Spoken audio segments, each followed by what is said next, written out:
and welcome to the Innerverse. We are second year of existence from a little idea in a coffee shop. Here we are 2 years later, virtually in this pandemic, or as I call it, pandemic of a time. And we're here. We've got lots of performance for you tonight. If you're watching and you're tuning in, thanks. Means a lot. And I'm going to put it to you lot that if you'd like to ask us poets questions, our performers, our artists, our non-conformists, if you'd like to ask us questions, we don't bite, so ask away and I'll ask a poet. And we have an array of performers for you tonight, quite a few, and I'm looking forward to hearing from all of them. They're going to gift us their selves, and it takes a lot of courage to come here, even virtually. In fact, it might take a little bit more, because nothing's weirder than being in your own house and going, I feel nervous, more than usual, and then having to remind yourself you're in your own house. So, we do have a wealth of performance for you, and if I look distracted, it's because I am, and more than usual. It is because I am trying to admit people into this setting, and we have our wonderful sound man, Mr. Stephen Courtney. I never called you Stephen, but that felt weird, didn't it? Did for me, didn't feel right. Steve Courtney. He's making sure we can all be heard and seen from another room, like not in my house.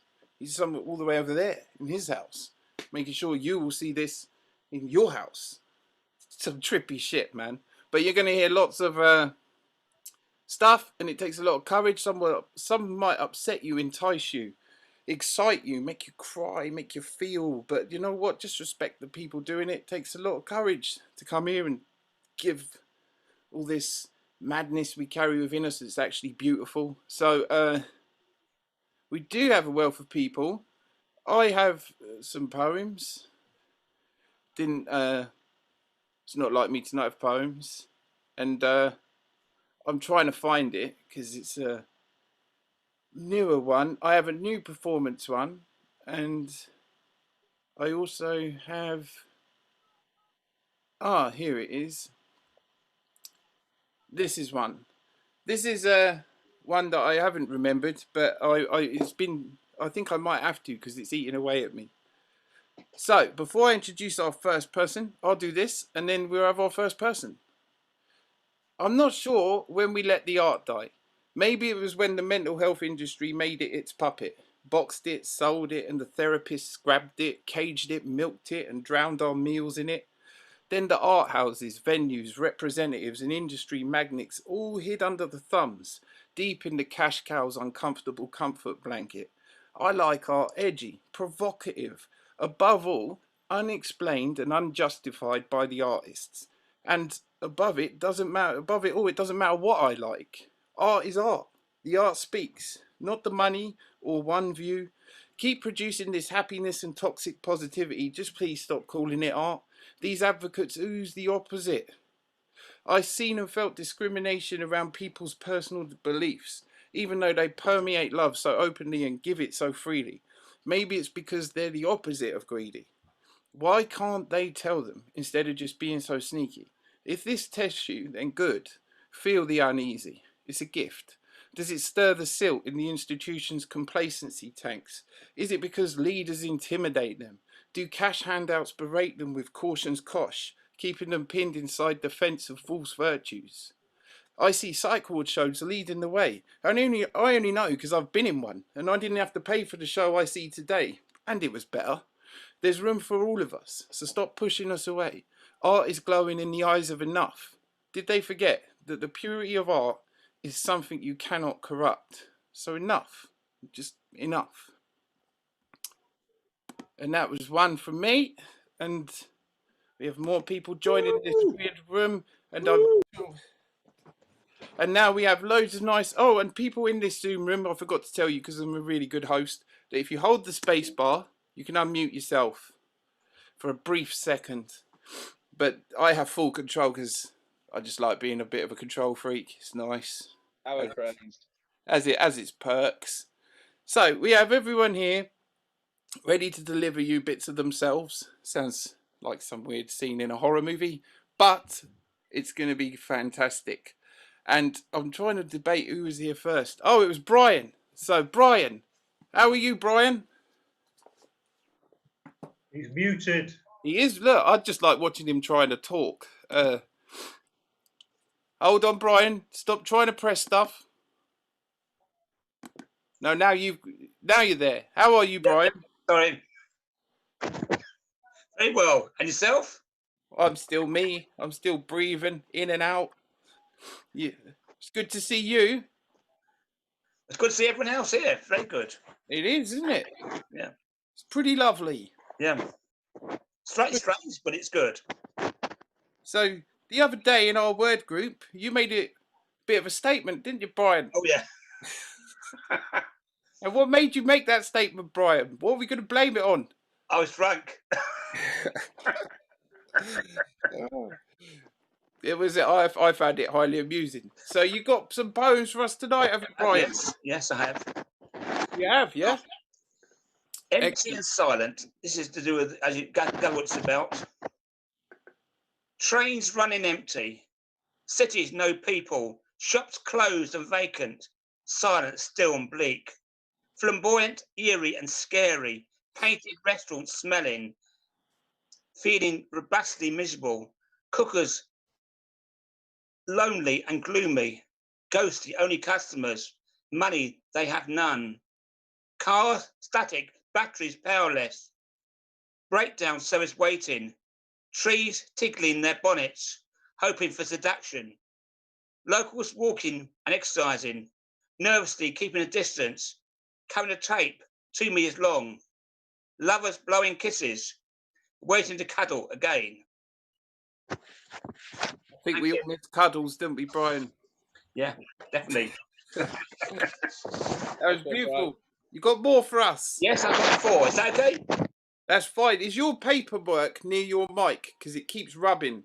Oh, yes. Yes. I'll move it over here then.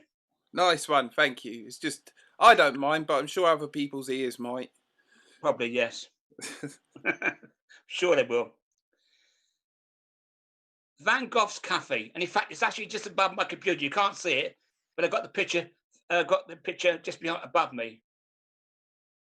It's not the original, by the way. Van Gogh's Cafe. I look at painting, building, indefinite. Shutters on windows, empty balconies above. Shapes irregular, chairs uniform, raising above cobbles. Skies sparkling, visiting spaceships, looking down on ladies. Dressed to impress. I stand and linger, studying girl, sitting alone and sad, with flowing dress. Wanted to join, she says yes. We enjoy tea, like lifelong friends. Name I don't know, yet soon I will. We walk to her home, down cobble streets, where she lives alone, share champagne, spend night together. Problem is, it's only a painting. I'm sat on my own. Thank you. Oh, Brian, you just punch with your lines. You're like a karate chop with each line. Yeah, it's really sad. Yeah, that's what I mean. They're gut punches, isn't they? They're just, oh. I start crying. We're all alone. We're all alone. Mechanical brain. Go on then. My brain mechanically minded, studying numbers mathematically, letters precisely, alphabetically. Though process, events calculated, thought process, events calculated. Rhythm of poetry in my psycho. I see what I could there, communicating to brain information that might change, scaring its mechanical feelings, confusing the inner mind, day-to-day living, flexing theories, changing, assumed understanding, its complex awareness, controlling the human soul, machine designed for brain, not understanding the thinking process, imagination landing on the factory floor, control button, calling for engineer. Our mechanical brain, our lifeline, but we understand space a lot more. Thank you. Thank you, Brian. Yeah, I thought you might. I see how much you write. Flowing stream. Block feels like a fairy tale. Sun reflecting off the water. shadow looking unreal, an alien light bouncing, a stream trying to surge, rock stopping the motion, attempting a sinuous flow to drift across the valley, like a snake crawling laterally, or ants following their leader, confused by a twig or two, stopping and going onwards, baffling their mechanical minds, a mythical thought revealing, artists dreaming of the view, photos looking like a painting, the scenery looking unreal, the stream on a stimulus journey around the valley of my heart. Thank you, Rach. Oh, Brian, the Valley of the Heart. Lovely. That's the amazing Brian Ball. You can normally find him falling over somewhere or performing very well at a poetry venue near you. And then falling over. Yeah, I remember at the Innerverse you nearly fell down the stage. Do you remember? You muted yourself, Brian.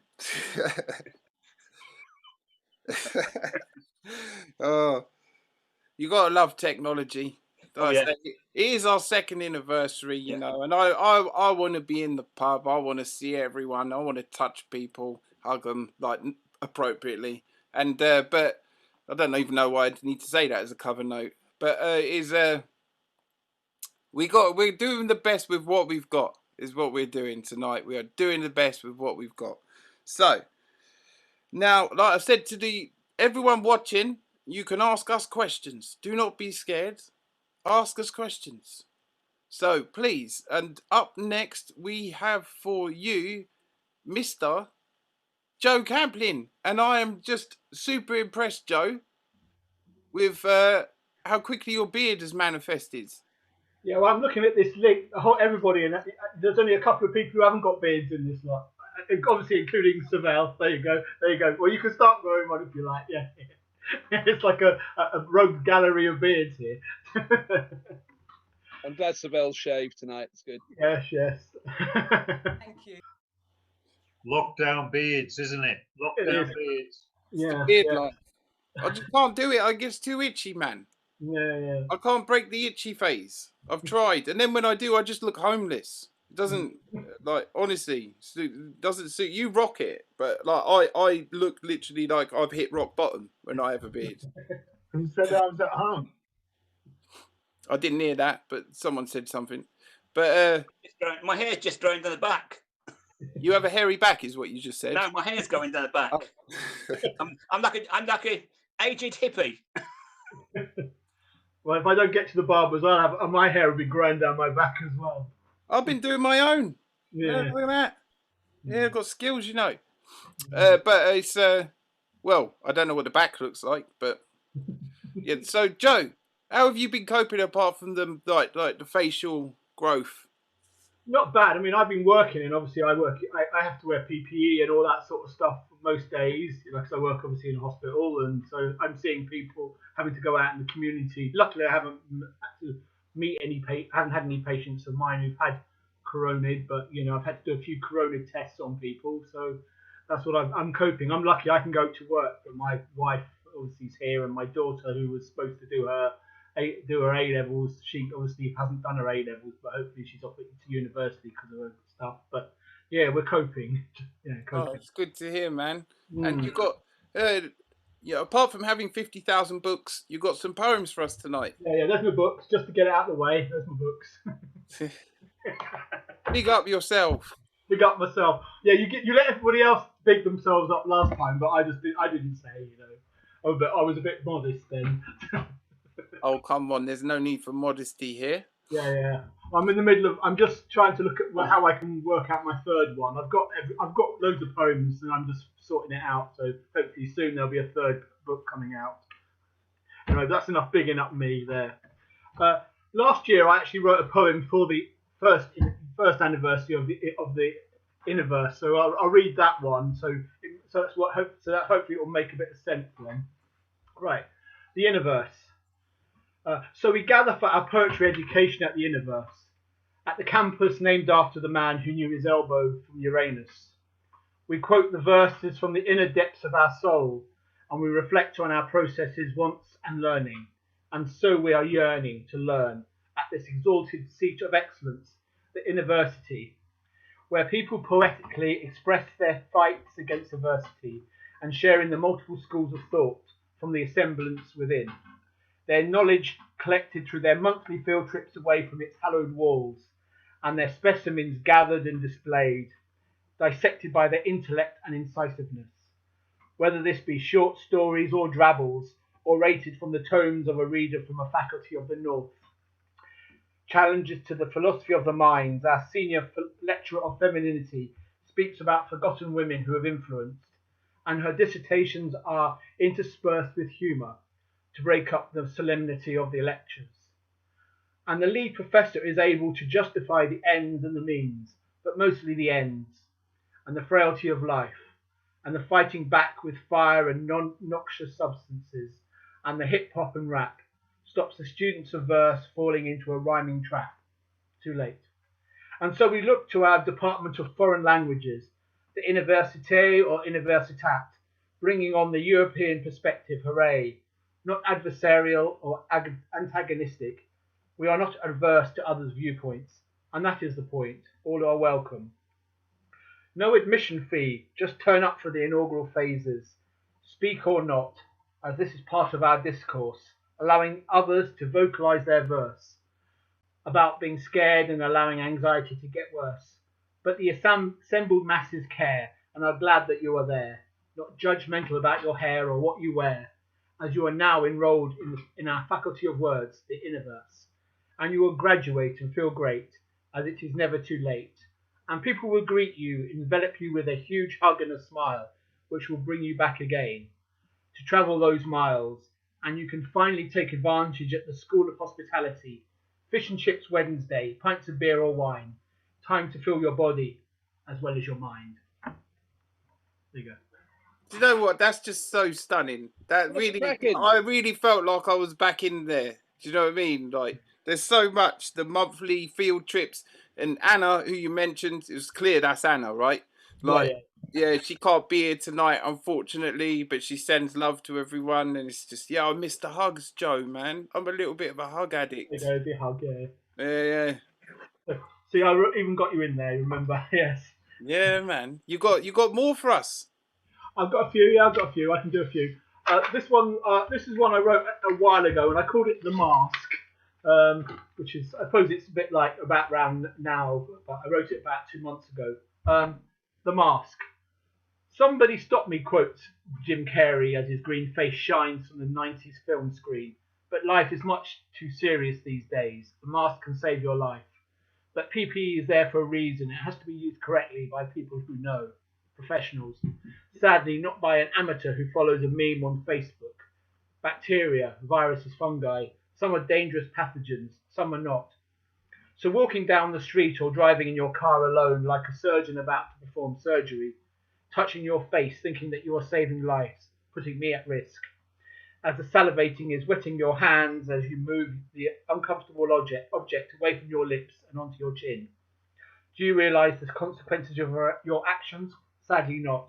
You touch your infected fingers covered in pathogenic cheap gloves onto the many surfaces you contact and keep making the mistake. The government tried to tell you, but you hide your ears. They tell you to wash your hands, and if in doubt, wash them again.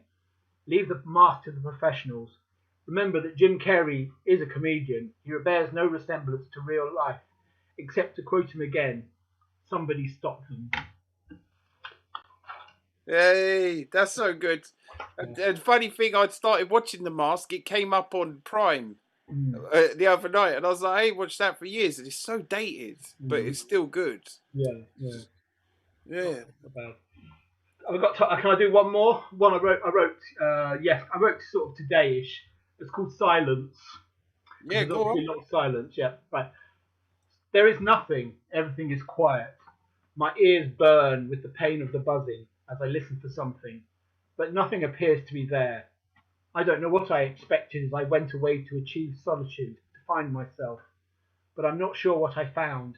Happiness was not screaming out, making itself known to the world, as I open my mind to receive the other senses, but they say nothing. Suddenly, the hair prickles on the back of my neck, just an acute feeling of alertness. Nirvana is calling out. The only noise is the sound of one hand clapping, as my inner self peels back to reveal what was hidden. The fears of intimacy, the loathing of self, the realization that I have made my life empty by not taking a risk to put myself forward, but holding back, not being the real me. The further layers peel back. They reveal what I want people to see, but I am coping. The onion shows more, that I will exhaust myself for others, not indulge in self-care. Except it should not be an indulgence, but a right, something to fight for, as I turn my weakness into strength and find out who I am. That's it. Yeah, Joe, thank you so much, man. Come on, Joe. It's good to see you. And I accidentally saw you, didn't I? A while ago, yeah. Was it a while ago, was it? When did I see you? Gosh, when was that? It was at the co-op in Uxbridge. Oh, yeah, around the corner from where I live. Yeah, that was just at the start. That's probably the last time we've actually met, wasn't it? Yeah. You're not very well that day, were you? I can't seem to remember. You weren't coronated, but you were not feeling very well that day. Was not very. No, I was locked down 2 weeks before any of this. I had that lung infection, so I'm well in the clear. I've had it all. Yeah, so I'm done. I'm like, honestly, I'm amazed with my body, all the things that it's been through, and it's still here. It's really impressive. So no, it's really beautiful to see you, Joe. Thank you. You are a gift to us all. Look at me, I'm so charming. I scare myself sometimes. But it's all meant. It's all meant, is the point. Right. So that's Joe. We had Joe there. And up next, he was here. And he's someone you could throw words at and he will just spit rhymes out of his mouth on the words you've given him. Now, on here, in case the audience don't want to chuck words, you lot can chuck him words. He's got his eye test goggles on. He knows who I'm talking about. You ready? Everyone give it up for Mr. Diamond Bavell. Hello everyone. How are you, Diamond? I'm good, thank you. Can you hear me right? I can hear you perfectly well, man. Perfect. So yeah, as you were saying, just have some words ready. I'll just introduce myself first and then we'll go straight into it. We'll create a piece together based on what you say. And you can also type them into YouTube. And Pete, if you're right to just read some of them out to us. I will. Helpful. Yeah. Perfect. Okay. I've got to keep up. There's one there already, man. There's Castle, Wonder. Just hold those for a moment, please. I'll introduce myself first. I've got them here. Can you see? Yep. So the castle's in the pen hand and the wonderment is in the Castle, Wonder. empty hand. Yeah. Cool. But yeah, you got stuff for us. I know you. You're full of words. My name is Diamond Bavell. I'm the composer of words, the creator of music. My message to the world, if you decide to use it, is that you are not alone. I express this through music, spoken word, and poetry, writing about the world around me that I see. And on this instance, I see a castle full of wonder with silence, inaction, and everything else that sparks reaction because we are ready to cause. Please type into the chat box again so that we do not have to go and press pause if your word has not been said as yet. Because now we can see that timing is the only thing for us to expect, especially whilst we go on this journey of life. Everything has its own time, right? Some of us like to today sing into the light and then see how suggestions are maybe those things that excite us whilst we stare at these boxes with 2 lines, 2 L's joined together so that we can see what life is like under this weather. But some of these COVIDs allow us to continue this chat. So I'll swipe over here and hopefully you can still see me so I can react to a chat box. Blood in. Microphone is unmuted and let's continue instead of beginning. Heartlessness as well as a hat. I remember those things that allowed us to attract. you know, that Kodama feeling.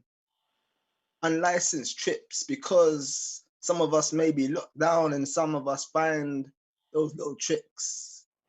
You know, those ones that they tell you to have a card like this or maybe like that. Actually, cards are here, man. Something like that. Or something like this, and then do something like that, and then say how this turns into this. I guess I need more practice. As we see this world, which we continue to journey on, seeing so many people that continue to live on in the hearts of each and every one of us, some of them have moved on from this realm. The tables are turned, and then sometimes it turns into overwhelm. And then maybe the tables turn again to cold feet, because this is the hot street. We've had some weather that's so hot. It's allowed us to see that maybe we could cook on the spot that we lay our feet. Maybe it's a paradox as we continue to look deep into each other's eyes. No more foreign holidays, but sometimes we may be hypnotized to the astonishing surprise of how these flights cost. As public enemies continue to see what life would be like if they continue to cost. Cost of what? And how much does it cost to sing to the skies? Sometimes we do this but are unable to realize that we may be dreaming of hope as well as hula hoops. I'm not talking about those ones that they wear that go around the waist. I'm talking about the ones that you put when you're having a party up in your place. Ziggity zaggity, because they wanted to see what life would be like if they just had more of those mad open minds continuing to fly kites, because they would like to see what life they have left behind.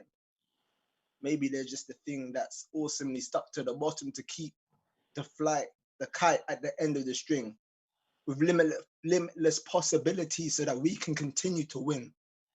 Win at what, you may ask? Maybe it's daisies, but continuing this task. Maybe it's daisies, but continuing this task is just one of the pictures that happens in this world. Bare naked ladies as well as more of that, but they would like to see that parks were able to attract. This is not one of those beaches where the nudists go. This is one of those places that rap holidays allow the real rocks to show, as well as the kings of doubts and indecision. We're doing this as the hills continue to tick tock, but clocks were the only thing that allowed us to stop on this journey. So I guess we take a pause, but the clock keeps on ticking to the very end, fleeting whilst mechanics continue to bend, but they have many mechanisms to create, right? Or many mechanisms so that they could go and put themselves straight, but anchors were tired of falling on diamonds. Samples of something, but they were continuing to see that the Sopranos were maybe those people who sing for vaccines of hopes, the best TV show ever, but now we can see that this is something that we could allow us to cope, going back to the Sopranos TV show. First scene always gives one of those finishing blows. And yes, we are here together in unity, maybe rocking out with Rick, as well as many of others who continue to enter into this chat box like mushrooms and clouds, but don't they sometimes look the same? In this community that we grow, maybe we're all to blame for this creative experience. And as each word continues to enter this train, how are we doing for thought? Because we can all feel the power. And how are we doing for time? Because as these words continue to shower, the words continue to leave my mouth. Strings of possibilities we can maybe include, but would like to live out the dreams of hope that we had before, as we continue to stitch these fabrics like pearls are joined together. You know, on that chain that goes around your neck, seeing a light show, and maybe this is something that you can expect from Diamond Bevel. Joined by the syllables of love, LOVNE. Maybe it's something that allows us to see with heart-shaped eyes, or maybe if the pupils of our eyes were actually our heart, what would our heart be? Would they allow us to see the parts of me that existed in you, or the parts of you that exist in me? Let's leave that as your food for thought.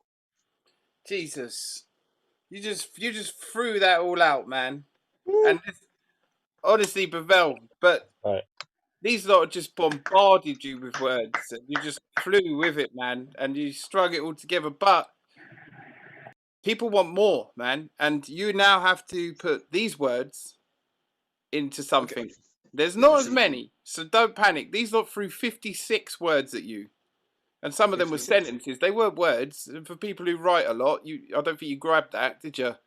But it's so the words for you.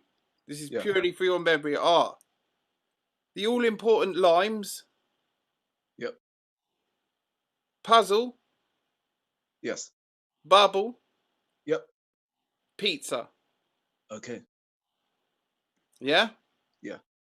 that's for the YouTube viewers. Mr. Tom Putnam as well, and Dean and Kitty. They're all watching. Hi, Tom. Hi, Dean. Hi, Kitty. Hi, everyone else. So let's go straight into this. As we say that there is 1, 2, and 3, let's add a fourth picture to this so that we could create a puzzle of a pizza covered with limes and lemons and all other things that allow us to see what life would be like if we were just sipping on a little bit of, what's it called? Water? Is it a drink? Is it a bevy or something like this? Because sometimes these words land a little heavier. How many more words do I have? I think there's one that I've missed. There's pizza, bubble, puzzle, limes. Okay. So I got all apart from bubbles. Bubbles. Yeah. But to be fair, you got bombarded by these lot, and throwing sexy fruit into the mix ain't gonna help, is it? It can do. Well, there's some very sexy fruit out there, but that's a whole nother conversation. Cool. What else you got So, for us, Pavel, or are you literally, did that kill you off? no, it didn't kill me off. I didn't think it would. Nah. So we'll add bubble into this somehow, and then we'll just see what we have to say. So this piece is about the journey that we may have experienced recently, and maybe the direction in which we're going to go. And it goes like this. Remember those days where you used to read those cartoons where they had things in speech bubbles? Maybe one of them was a thought about how we could be isolated because we would rather free ourselves from a mentality when we write words in time, but time is just this reality in which we live in. So many people continue to go, but decisions are made because we flip a coin in the air and it's tails, but I wanted heads. There was only thing that we had to do, so we said best out of 3 instead. Another tails flew, but maybe we were just doing this, but we sneezed and there was no one to say bless you because we were all alone. But one of the good things about this here that we're here is that we can maybe use devices such as mobile phones or computers so that we can connect and unite. So that even though this night is a little bit brighter than it was a few months ago, we can still communicate. But the only thing is we can't high-five each other physically, because no matter how many times we see each other in this virtual reality, it's not the same. But we can also see that there is much to gain, like less transportation time, because time is something that you cannot give back. Time is only something that we can continue putting in sacks, because there were many things that allowed us to step back, stepping back and backpedaling because we wanted to get closer, but we thought that if we continued to speak, we would meddle in something that may not be in our own business. But sending wishes of good luck, good health, and all of that other stuff that we may not have had the opportunity to say if we met face to face each and every day, maybe that's the way that we win. And especially as these isolation, what are they called, rituals, resistance, not resistance, but those restrictions continue to go like this, up and down and round, sometimes it can be a bit confusing, but at least we get to walk around our town, going out to parks and involving ourselves with nature.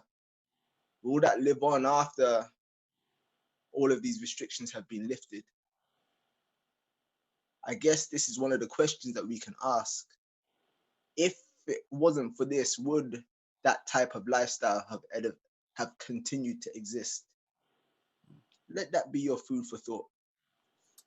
You're always serving us food. Yes, I like to eat. We like to eat what you serve us. Thank you very much, everyone. Always a pleasure, Diamond. Is that it for you tonight? Yes, that is it for me tonight. Thank You you are very the much. man. You know when you take them off, does the poetry go away? Only if I sleep sometimes, but no, it happens without it as well. Yeah, I know. They're just hip. Are they the ones like a optician uses? They so remind me of that. And when I was little, when I go opticians, now I just avoid opticians. I would generally want to run off with those ones on. I thought they were so cool, and now you wear them. So yeah, no, thank you, Diamond, man. Thank you for coming on Thank you. and celebrating with us at the 2nd anniversary. 2 years. And 2 happy years. birthday. Yeah, man. It was born. It was just a crazy idea that turned into this. Not bad, eh? So yeah, thank you, Diamond. Thank you so much. And how are you Looking getting on, forward Mr. Steve? You all right up there? You're still mute. And you're providing everything for us to be seen and heard, and it's all working. Yeah, yeah, good man. Good, good to check in with you, Steve. And so, who was here? Oh, now this is a man who always brings us something different, even if it is spelling his name weirdly on here, whatever it might be, or some funky braces, or some many faces that he does with his comedy. He always gives us something different. So can you please give it up for Mr. Andreas Snyder, who's also been coming to the universe since day one. Haven't you, Andreas? Yeah, I have. I only missed one Innerverse. One? Yeah, I remember. Hmm. I said that with such like, how dare you? I had the flu then. It was pre-corona. Yeah. But, There used and to we be a did- thing called the flu. Now it's got a new name. So happy anniversary. I have prepared something, and that's pretty much fresh off the press. And it's called Bogies Aren't Vegan. I got talking to a vegan some time ago. He's a fellow artist by the name of Chester, and he keeps telling me about his diet. He told me that he isn't eating honey. I thought that's very laudable. He also told me, and I found that interesting, that he doesn't eat bogies. He says bogies are not completely plant-based. And that despite bogies with honey are so very yummy. But that's up to him. And he also told me that he only goes to vegan circuses. That means only circuses without any animals and any artists. They are around apparently, like Cirque du Soleil, etc. To which I said, I wouldn't even go into a vegan zoo, only to zoos with balloon animals, a woman taking photographs, and with benches to sit on. I don't need meerkats. Insurances are hard enough. It is also him who told me that using a bicycle is the vegan form of horseback riding. Although bicycles aren't purely plant-based, there is some metal in there. I have recently also started with vegan food. but first just with neighbor's cat.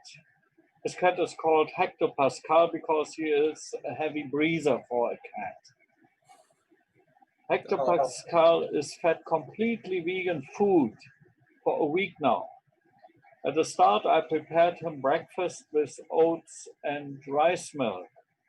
He took a small mouthful and then he said, "I don't eat that." I said, "But why on earth not?" He made, "No, I won't eat that." I said, "So many eat this now. And when everybody eats, then everything will be all right again." And he said, "I'm not eating this shit. Try it yourself."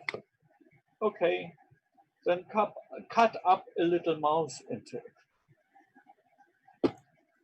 Thank you. Not a fan of vegans then, Andreas. Sorry? Not a fan of vegans.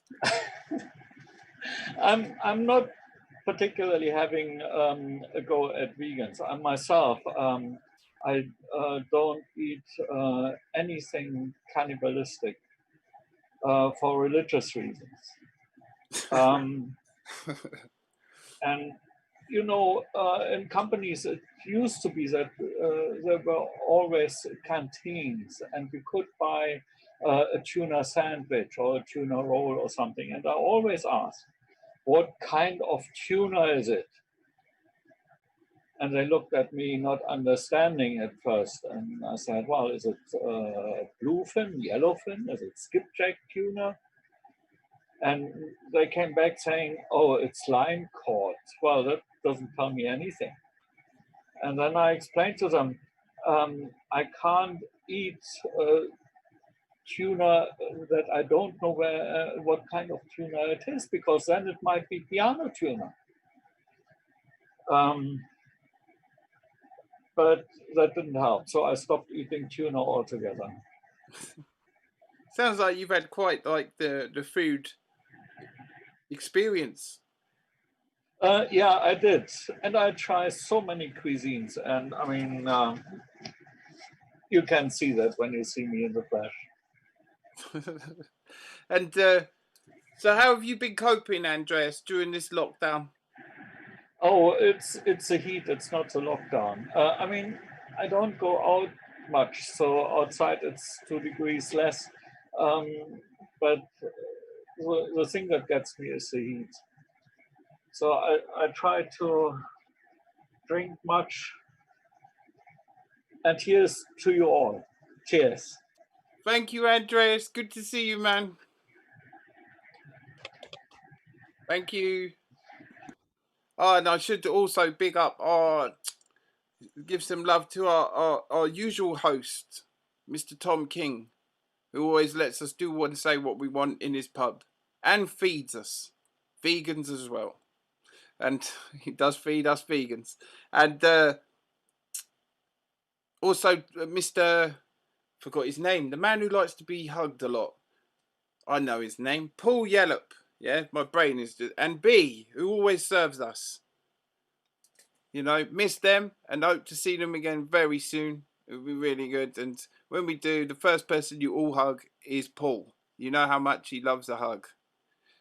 And if you viewers are going, what the fuck's he on about? Paul doesn't like being hugged. So this is why we hug Paul. Because Paul needs it. And secretly he loves it. Otherwise we wouldn't make such a thing out of it. And so now we have for you, I'm just looking around and oh, there he is. He's in the left hand corner. For me, he is.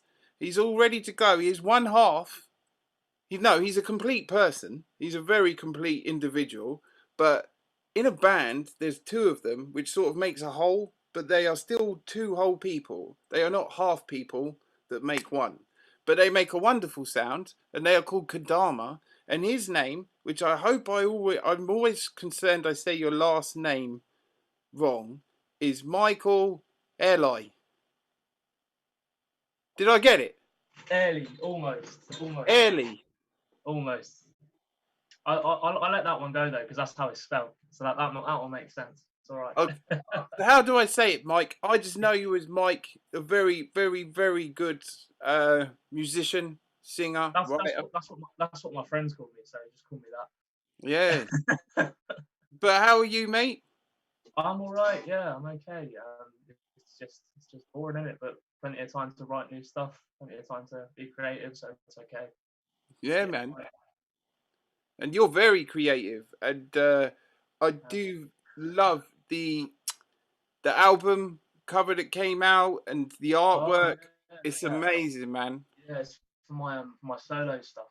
White Wine, the first single I brought out. My friend Joanna Thompson did it. If anybody remembers that name, Joanna Thompson, go and check her out on Instagram and Facebook and everywhere, because she's the most fantastic illustrator ever. And I'm just really lucky to know her. And she did all my artwork for me. It's fantastic. So yeah, go check her out. Yes, well, I find it very impressive. It's very. You should all check that out. Like now. No, not now. You got to watch him perform now. And like I said to the YouTube watchers, please ask us questions. You don't mind being asked questions, do you, Michael? No, not at all. I'm frequently asked questions. I just Like, don't have if it many wasn't answers. so hot outside, would you still be wearing that shirt? Probably, yeah, because I'm just a bit of a dick. It's the embodiment of summer. It is. It's the absolute embodiment. So it's always summer. If it's always summer in your head, you're always happy. So even when it's the peak of winter, I dress like it's summer. It's always summer in your head. You're a poet, man. You're a poet. So you're gonna sing us some songs? Unfortunately, yeah. But as you say, I'm without Jamaica tonight, who's a fantastic singer, who we recruited for Kodama about a year ago. But we can't be together on live streams because we're both in separate households. So you've got to put up with my singing to be able to hear the full extent of the songs, unfortunately. Well, I'm good at up-putting. I'm good at up-putting. So you know, it's a pleasure to have you here. So please, thank you. Please give us some sounds. Is the guitar volume all right if I just like? Is it okay? Is it like? Yeah, is that as hard as you're gonna hit it? Probably about that, yeah. Yeah, that sounds good. I know. Everyone else put thumbs up because I'm not. Steve. It was very overpowering the other week. It didn't go quite well. So. Yeah, no, that sounds. Everyone's got thumbs up. Yeah. All right, I'm gonna kind of make it up as I go along with the set list, so we'll just see how it goes. That's the way we like it. This one's called Sight Ahead. It was written a really long time ago, and it's just about kind of losing your mind and doing whatever you want, but then kind of realizing it's probably not the best idea in the world. So.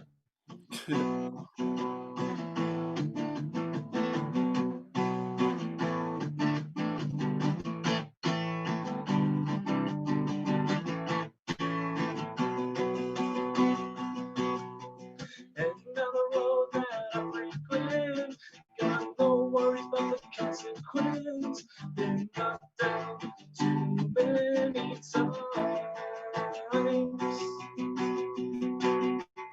Got no faith, ain't got no greed. Say I'll get better, but I don't believe. Talk is cheap, and you know what I mean. Been knocked down, I'm not coming around. And shedding about all I see is red, soon to be dead.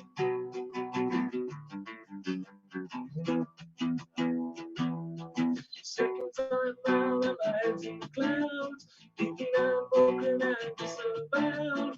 Got too hard to keep my feet on the ground. The possibilities never gonna stop me from my own proclivities. I'm lost too far down rabbit hole. Then knocked down, I'm not coming around. Broken heart and shine about. All I see is red. Soon to be dead.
Yes, Mike. Yes. Again, I'm once again, I'm sorry about the singing, and I'm probably messing up a lot because I never usually have to sing and play at the same time, so it's a bit like patting my head and rubbing my stomach at the minute. Usually I just concentrate on being moody and looking cool with the guitar. Now I've actually got to sing. Takes a lot of concentration being moody, doesn't it? Yeah, It does. It requires more than people think. Takes a lot of integrity. Yeah, yeah. You have to be really committed to being moody. Even when you're happy, you have to pretend you're not because it's cooler. Yeah. Jamaica says, "Go on, Mike." Oh, I'm good. Bless her. I'm giving it a go. I do wish she was here to do it justice. So I'm doing my best. I'll do Shiver, and then I'll take it again for a slow one. Shiver I do all the time. Probably sick of hearing it by now, but this is not at all. It's one of my favourite.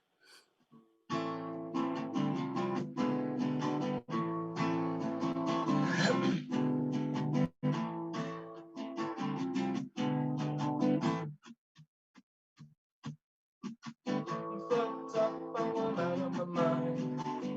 Nothing here to stop me dead this time. Overdose, starting out to be filled.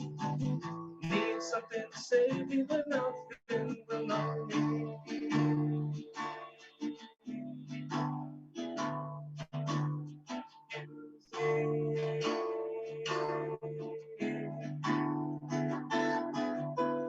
Shiver, can't believe what I've seen.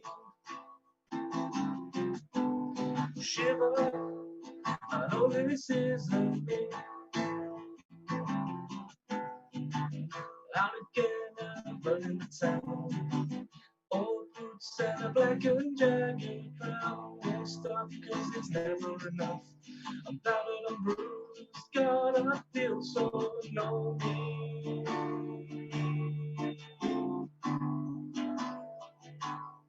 Use me.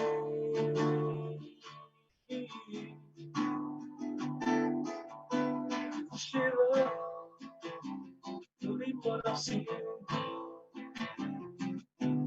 Shiver, I know that it isn't me.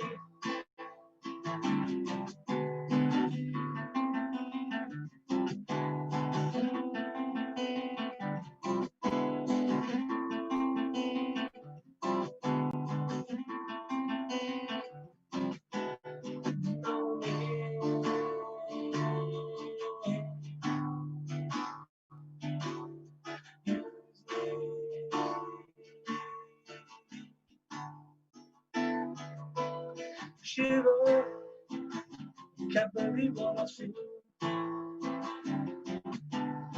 Shiver, I know that it's on me.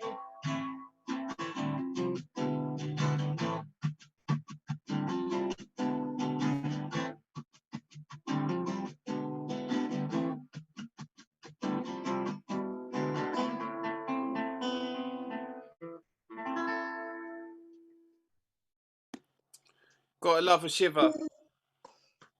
Those goosebump shivers. Very much. Thank you very much. I've got one or two more depending on what you want to hear. What we've got time for? Well, we got time. You take us up to the halfway point. Lovely. Okay. This is I'm gonna take the mood down a bit. I wrote this song a really long time ago, and I don't usually take myself too seriously, but this song means an awful lot to me. The kind of the current time we're at, and it's about a friend of mine when I was younger who was in a very bad place, and felt as if the only way out of it was to take his own life. And, oh man! About how I felt kind of trying to get him through that and trying to help him see the light at the end of the tunnel, so to speak. And I think just with mental health as it is in general at the minute, let alone how it's going to be exacerbated during lockdown, I think it's important that we're all probably looking after each other and looking after ourselves. So this is a song I wrote a really long time ago for the band, back in its first form when we were all still at school, and it's called Reflection. It's just about sort of looking out for people. Yeah. Beautiful.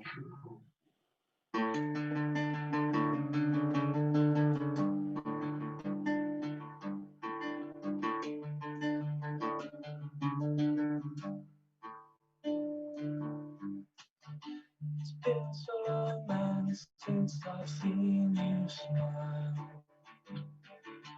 Times to heat up, but it's been a while. Brave face and the talk don't suit you well, but you'll soon go through as time will tell. It has to get better, cause it couldn't be worse. There's so much more to life than how you've been hurt. I'll keep singing all my songs for all they're worth. It has to get better, cause it couldn't be worse. There's so much more to life than how you've been hurt. I'll keep singing all my songs for all they're worth.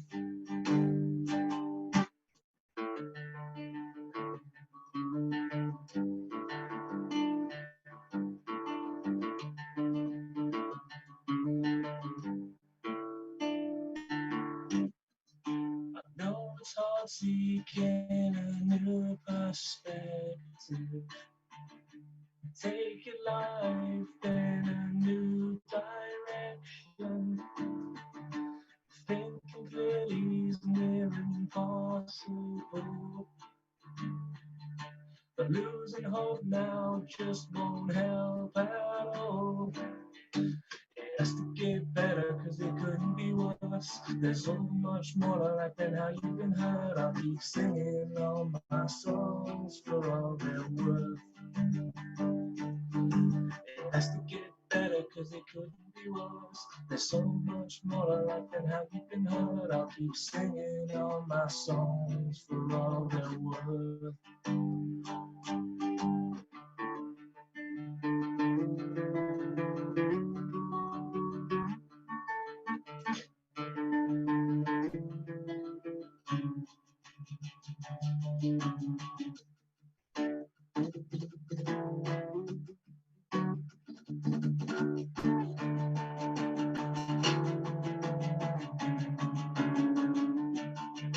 It has to get better, cause it couldn't be worse. There's so much more to life than how you've been hurt. I'll keep singing all my songs for all they're worth.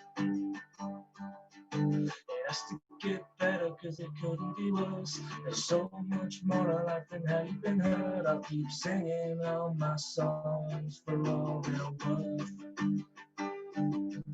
It has to get better, cause it couldn't be worse.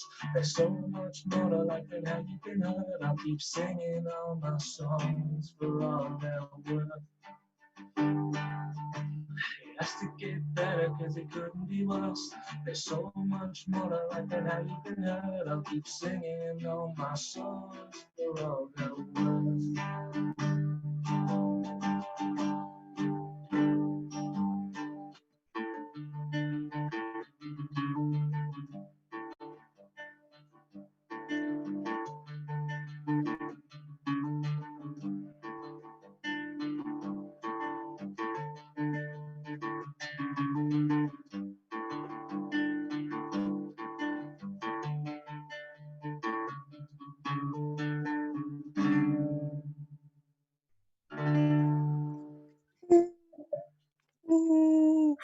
I knew that would be great because you was umming and ahhing it. That's a feeler, man. That made me feel like that's really potent, and you're getting a lot of love for it on the YouTube as well. Brilliant. Thank you very much, guys. I've got one more that's a bit more upbeat to close it out. But if everyone wants to hear it, if we've got time. We love the roller coaster of emotion. Take us down, take us up. This will be the last one. This is our new single. We're currently recording it. It should be out within the next few months. It's called Molly, and it's about when you've got a friend who's in a relationship they definitely shouldn't be in, but they don't see that, and you just want to fucking rip their hair up. So this one's called Molly.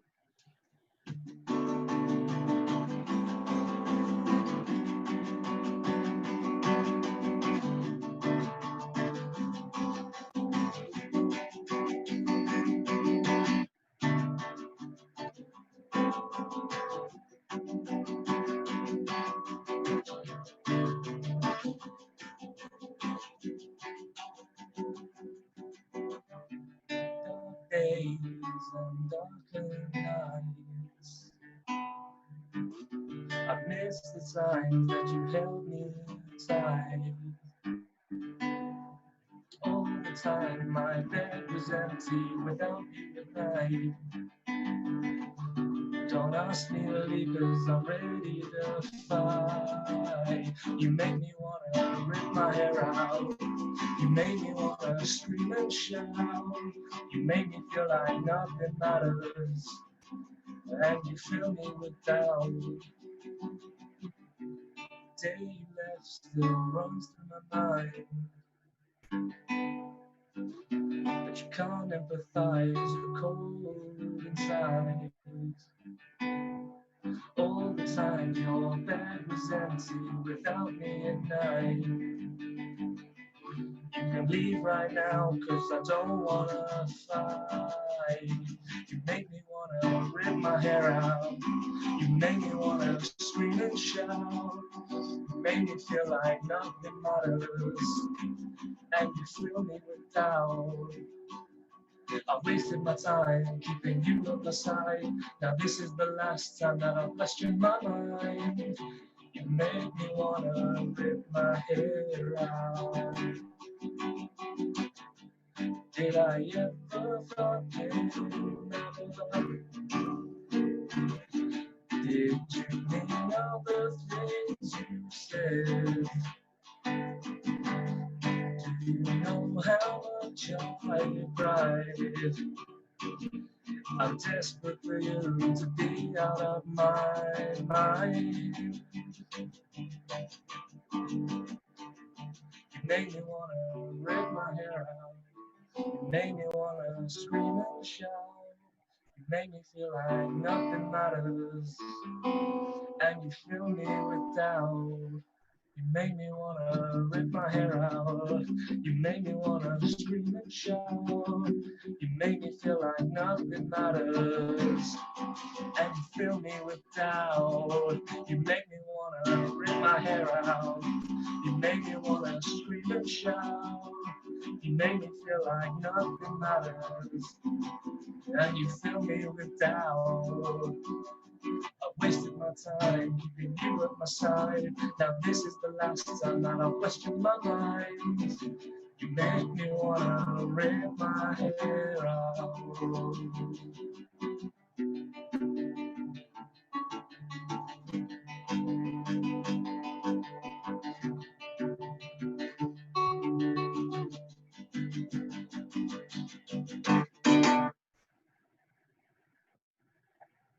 Yes, Mike.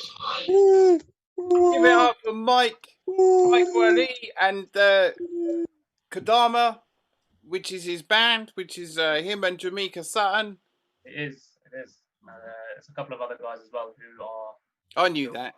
Yeah, we haven't done a full band show yet. We were set to do our first one at the Hope when Music and Words is held, but then coronavirus happened.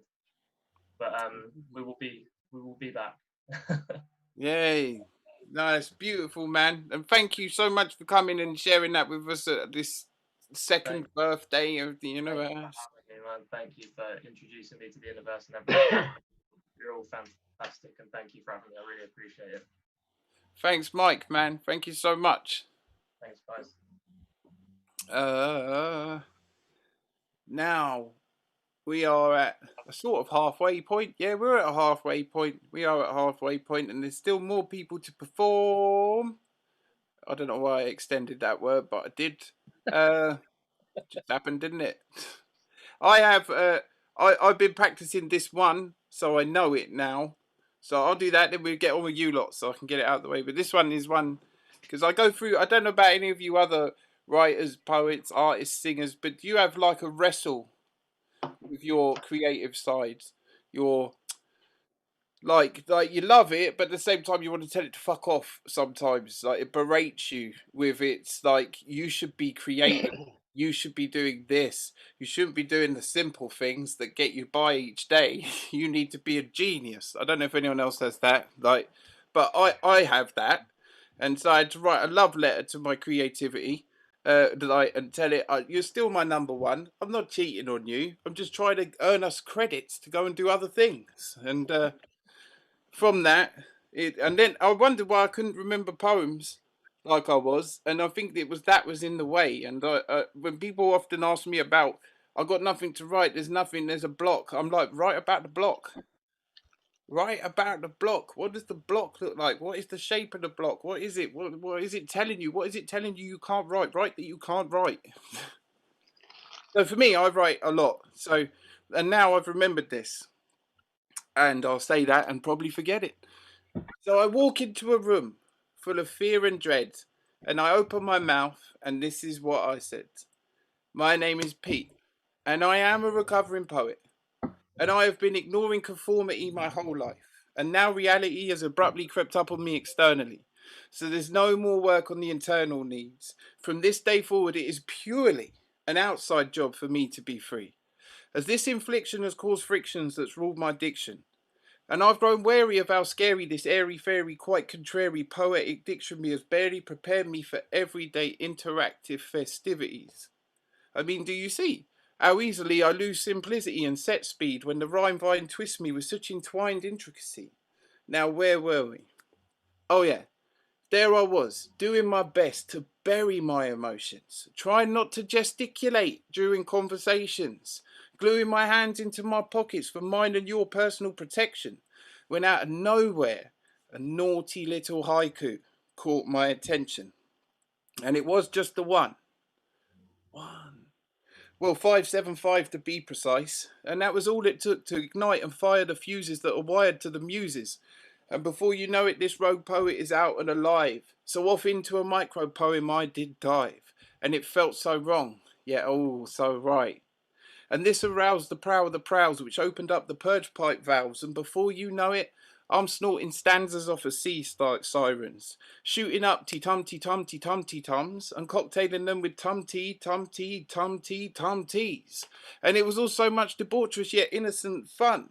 But in the blink of the third eye, I was back to breaking form, becoming an animalistic word-eating predator, setting fire to the prey of life through a pen and paper incinerator, crawling through the fallen poet's graveyard, where the tombstones are signed from the bloodletting of becoming a political and religious outcast, because they had the audacity of sharing their pain of viewing their life through the window full of the most blatant stains.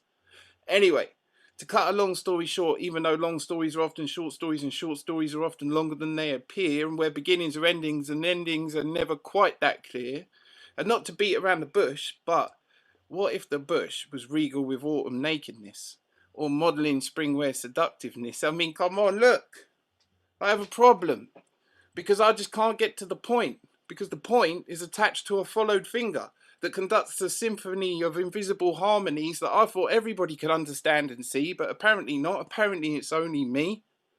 And I thought everyone knew how restrictive it is, breathing through similes and metaphors where sentences become statements that have to end with a stare and a dramatic pause. I just want to switch it off. This view that sees more than one view and asks just who is it who's viewing the viewer who views all these views? And why can't I buy what they sell us on the news? I just want to nod and agree and plod on through. I just want to be ignorant. Can I please join that queue? Teach me to walk with the small talk and partake in only shallow thought, as I just want to read something and believe it, see something and not question and explore shit. And where is this what that I was trying to say before I got lost in this fog-fueled theatre known as wordplay? Oh yeah, here I am. I'm surrendering. Enough is enough. I've caught and I've called my bluff. And I'm open to suggestions, so please gift me your experiences as I want to digest them. And with that, the leader's eyes opened with delight, and he leaned right in, and I could sense comfort within his grin. And I was ready for him to give me the gift of his experiences and his insight. And he said to me, "Fuck off, mate. This is a building site." Thank you. Awesome. King Cock. Thank you. And anyways in the building as well. Anyway, that God is here. And that's enough from me and my mental health. Which actually is good. Oh, I just knocked over my super duper light. Did you hear it? Yeah. Yeah, now it's making strange whirring noises. You've lost your lasers. No, I got them. Oh, I got them back in the eye. It's a terrible cacophony, Pete. Yeah, it's just my life. So I'm totally lost where I was now. I'm here. Oh yeah, and up next we have for you. She's a wonderful writer, poet, performer, like inspirational speaker. I would say definitely, but I'll leave a proper introduction up to her because I might fluff it up. So can we give it up for Savelle, please? I'll unmute myself. You're right. I'm all right, Savelle. How are you? Yeah, I'm really good. Really good. Inspirational speaker, poet, nagger. Oh, it's a warm evening. I'm absolutely sweating buckets. It's absolutely warm out here, or in the hallway anyway. It is a salt maker of an evening. Yeah. How are you? I'm very well, very honestly. I'm actually like, I feel, you know, when you feel guilty for telling everyone you're so well when the world's in such a shit place. I'm like, I feel amazing, but I have empathy, so it's all right. Good for you. Yeah. Yeah. How are you? Spreading the love. Yeah, I'm all good. I'm all good. Walking, shredding loads of paperwork, keeping busy. And actually, when I was shredding the paperwork, I thought I'll get creative. So I'm going to turn it into some paper mache. Not sure what I'll make yet. But yeah, maybe I'll share it on the next Zoom. Yeah, I'm interested. I just paper mache. I love, man. Yeah. Reminds me of school, one of the good times. Yeah. That's my childhood creativity, or wasting time. It was the balloon, wasn't it? You put it round a balloon. Yes. You make a face. I That's remember. it, exactly. Yeah. They were fun. They were fun days. They were very fun days. Just having a stick and a rock as a friend. I miss the simplicity of it all. As a pet as well for some people. It was. A rope round the stone. It was your pet, invisible pet. And go and play on the motorway was an actual thing. Yeah, it was. When it was literally an actual thing. Yeah, you would. Also, miss me if you can. Yeah, come on, let's play dodge the traffic. Yeah. The railway tracks. Yeah, these. Yeah, the railway tracks. That was another one. Yeah, we're selling all the good things in life tonight here. I wasn't allowed that. The Russian roulette. Yeah, Russian roulette. Yeah, that was fun. Totally distracted. Sorry, Savelle. No, it's fine. It's fine. I thought we were going into a break. I was getting ready for my glass of water. Then, but it's fine. I'm ready for you. We can do a break after you if you like. Yeah. No. You need water. No, I'll be fine. Of course you will. So, what you got for us today? Maybe two. That'll be okay for everybody. They're not very long. They're not long. Superb. Right, so the first one, can you hear me okay? I took the headphones out, there's a bit of feedback and it was like someone was sending subliminal messages in my ears. So can you hear me okay? You sound good, yeah. All right, excellent. So this one's called Shush.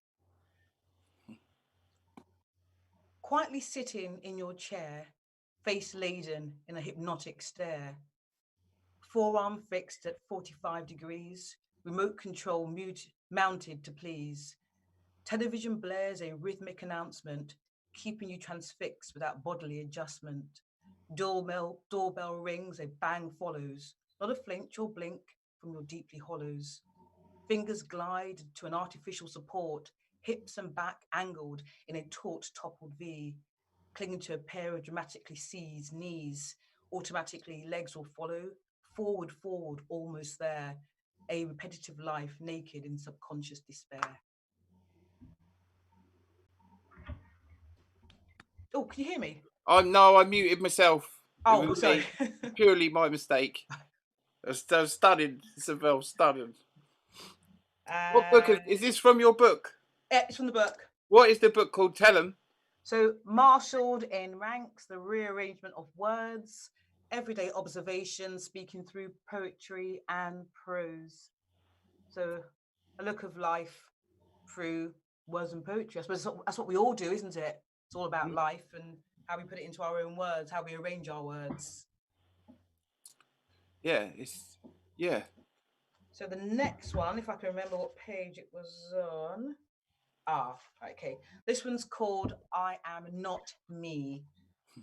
And not quite sure why, but I wrote it in a male voice. And there's no secrets there. I wrote it in a message. It just came out that way. So I awoke this morning to realize I was not me.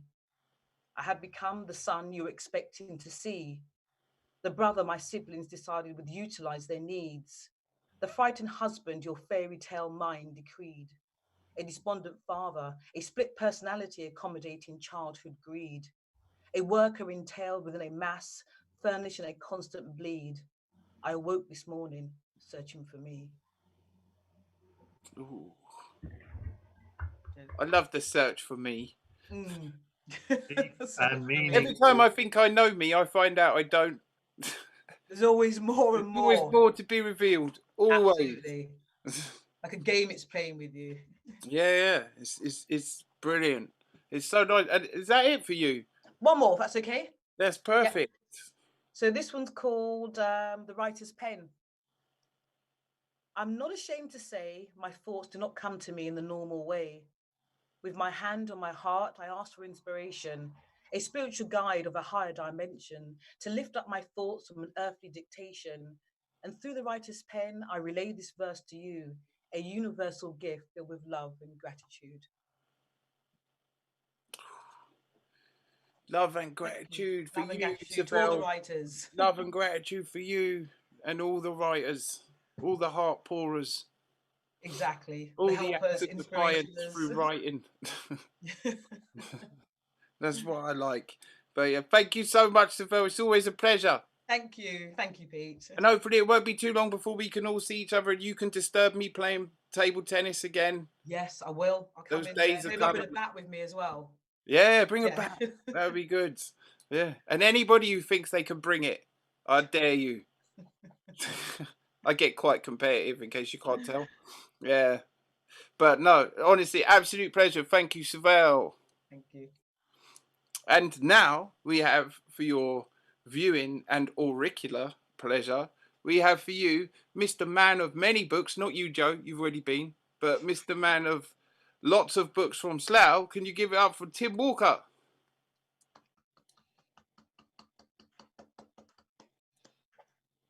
You there, Tim? I'm unmuted. I'm on the loose. You are loose. You are free. I'm out of my cage. Oh. This is Tim's Right, book. can you hear me, folks? I hear you. I hear you loud and clear. Grand. So how are you doing, Mr. Tim? Yeah, doing well, doing well. Yeah? Managing to get out for a few walks in lockdown. Yeah, the walks are good. I know parts of my neighbourhood I didn't even know were there. I went over to Runnymede today and walked amongst the monuments. Did you go to the Anchor Wick yew tree? I did. Isn't it stunning? It's amazing. Stabbed me in the head, you know. Ah, It is did. that what happened to you? That's what happened. It stabbed me. Yeah, right in the head. Left me a little Harry Potter lightning bolt. Yeah, terrific. I was distracted. I got magpie eyes, you know. Well, happy anniversary #2. Thanks, man. What you got for us tonight? Well, I've written a new one, and it's about all those annoying people. I think we all have them living close to us, and sometimes their antisocial behavior spills over into our lives and really irritates us. Okay, so this one is called Chavtown Blues. I was going to do it in the style of John Cooper Clarke, but my Manchester accent's not that good. What do you reckon? Oh, I'm game. I'll Like, give it a go do then. it, do it, Tim.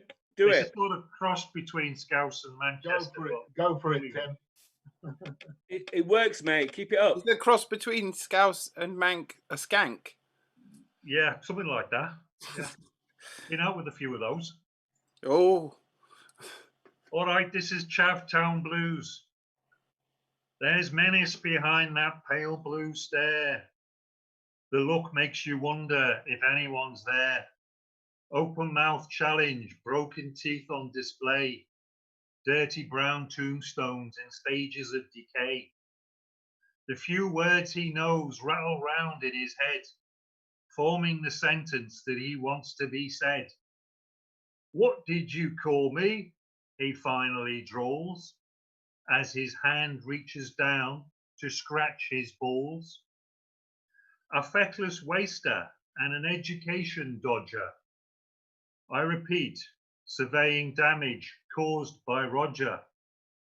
His son is a chip off the block, all right, sagging off school and rampaging day and night. My flower bed's trampled and my cable box ransacked. The cats run away after cruel catapult attacks. You know he did this, and it's just like your kind. He grins as his favourite response comes to mind. He ain't done nothing, and you want to watch your mouth. Jabs a yellow finger. This conversation's heading south. My Roger's a good boy, as good as can be. No, he's not. I've got it all on CCTV. His eyes widen in shock at this unexpected setback. I lean forward and launch into a verbal attack. I've had enough of you. You can tell it to the law. Your constant denials have become such a bore. I've been patient too long and now seek my defense from the Addams family on your side of the fence. Whilst most embrace learning and move ahead, you're busy devolving in your stinking bed, hugging your ignorance like a badge of honor. Once you've gone, I won't have any bother. This street once again will be friendly and quiet, and we won't miss your noisy, never-ending riot. His face fell in dismay before blue flashing lights, his mind on tower block terror at Mansion Heights. Still not understanding how it all went wrong, he cuffs Roger and says, "This is your fault, son." I like you held the accent for a while, and then I know it all fell apart. It fell. I'll tell you, man. There was a line you said, "Hugging your ignorance like a badge of honor." Yeah.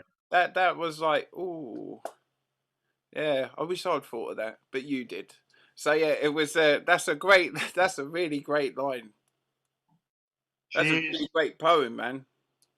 Right, I'll give you one from my book, Perverse, short verse and prose.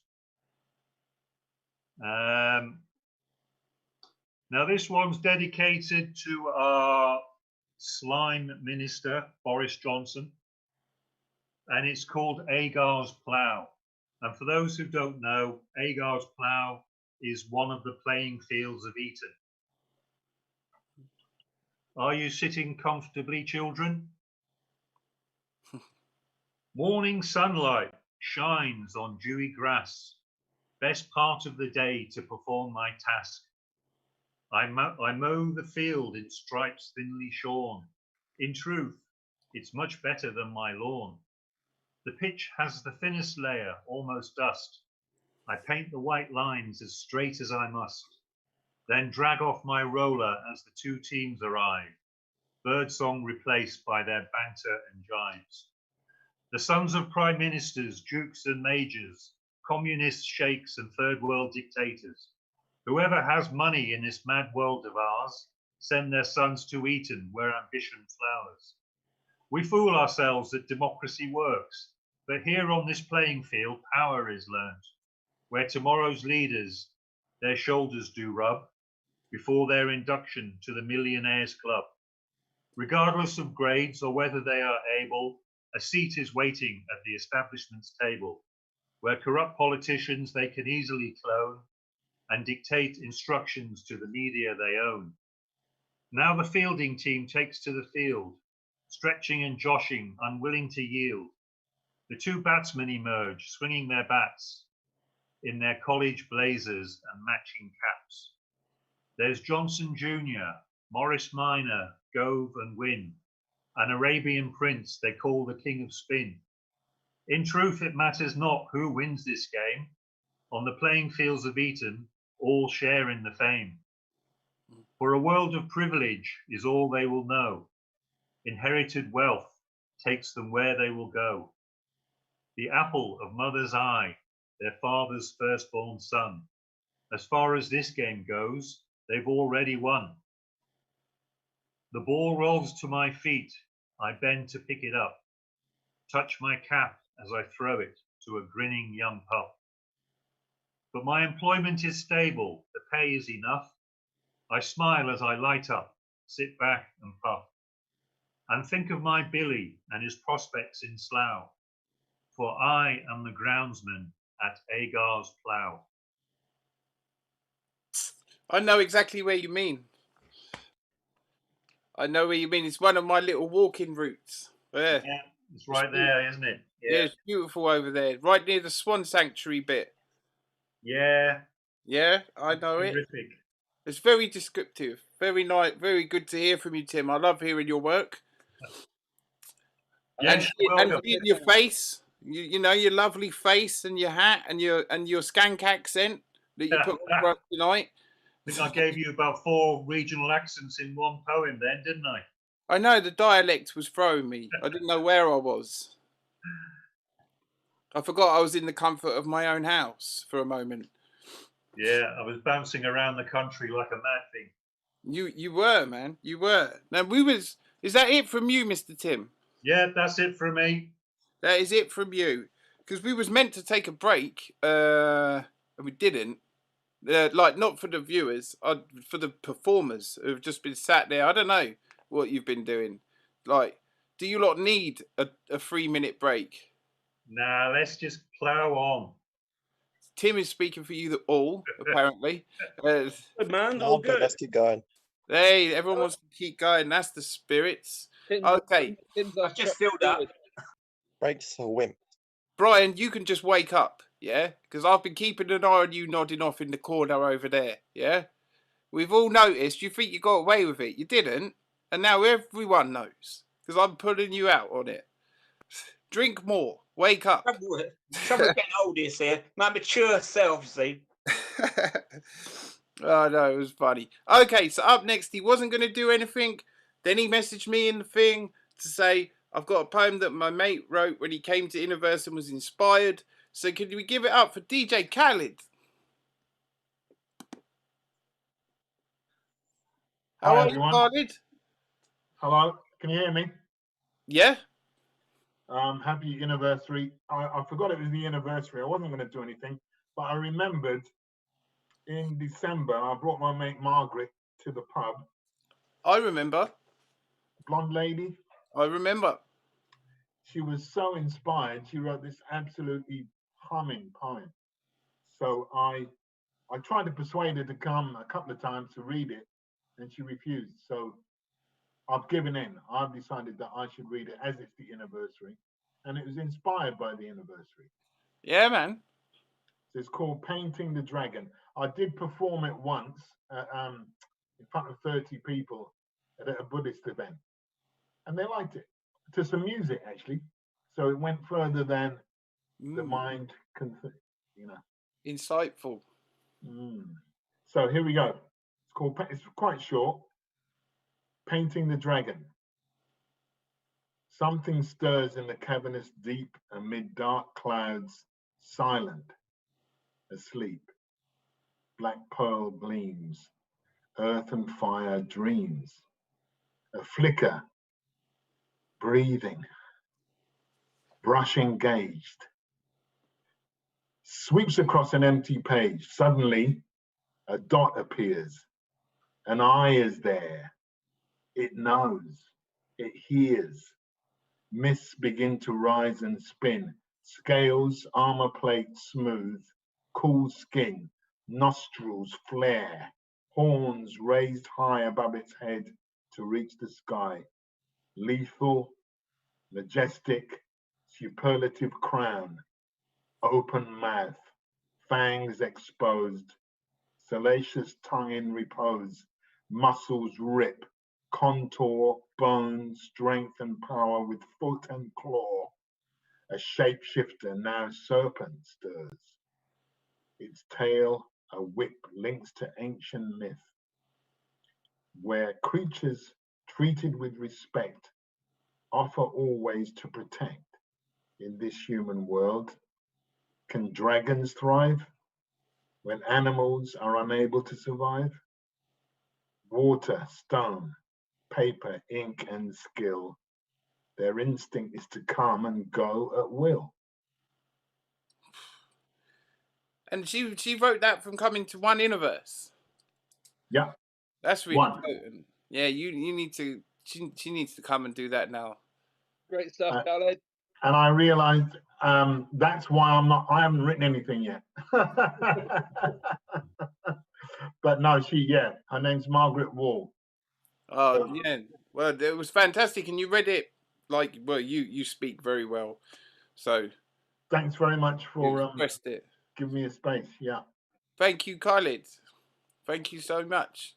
Good to see you. And now we have, last time he moved us all, because we have a secret Innerverse. So it's not that secret when I tell you all about it. We have where it's not for the public to watch, and it was really cool actually. And last time he performed, he blew us all away with a piece that was very rawly honest, I would say it was. And he's back. He's always back. How you doing, James? Give it up for James Linton. Hello. Funny you brought that up, because that's what I'm going to perform. Nice segue. Hey. Good, because it's brilliant. It is brilliant. It is. Right. How you been, James? Not too bad. I'm still at work, so that always helps. More fortunate than most people. You're not at work now, are you? I don't think so. There's no people calling for help. So. I might need some help, but you know. Okay. You ready to go? Yep. All good. Here we go. Give up some love for Mr. James. All right, thank you. So yeah, as Pete said, I performed this poem at our informal piece, and it covers a topic that I feel has been quite overlooked during the whole pandemic, and that's the rise of racism towards the Chinese and other people from Far East Asia. So yeah, happy stuff. Content warning, because there's lots and lots of racist language in this. Are you going to say something? You're looking at me like you're going to say something. Make me feel like nothing. With your stupid jokes, jibe comments, torrents of abuse you choose to say day after day to make me feel like nothing. Now you think you won't eat chink food. You're not in the mood. You're hungry to smash our shops and takeaways.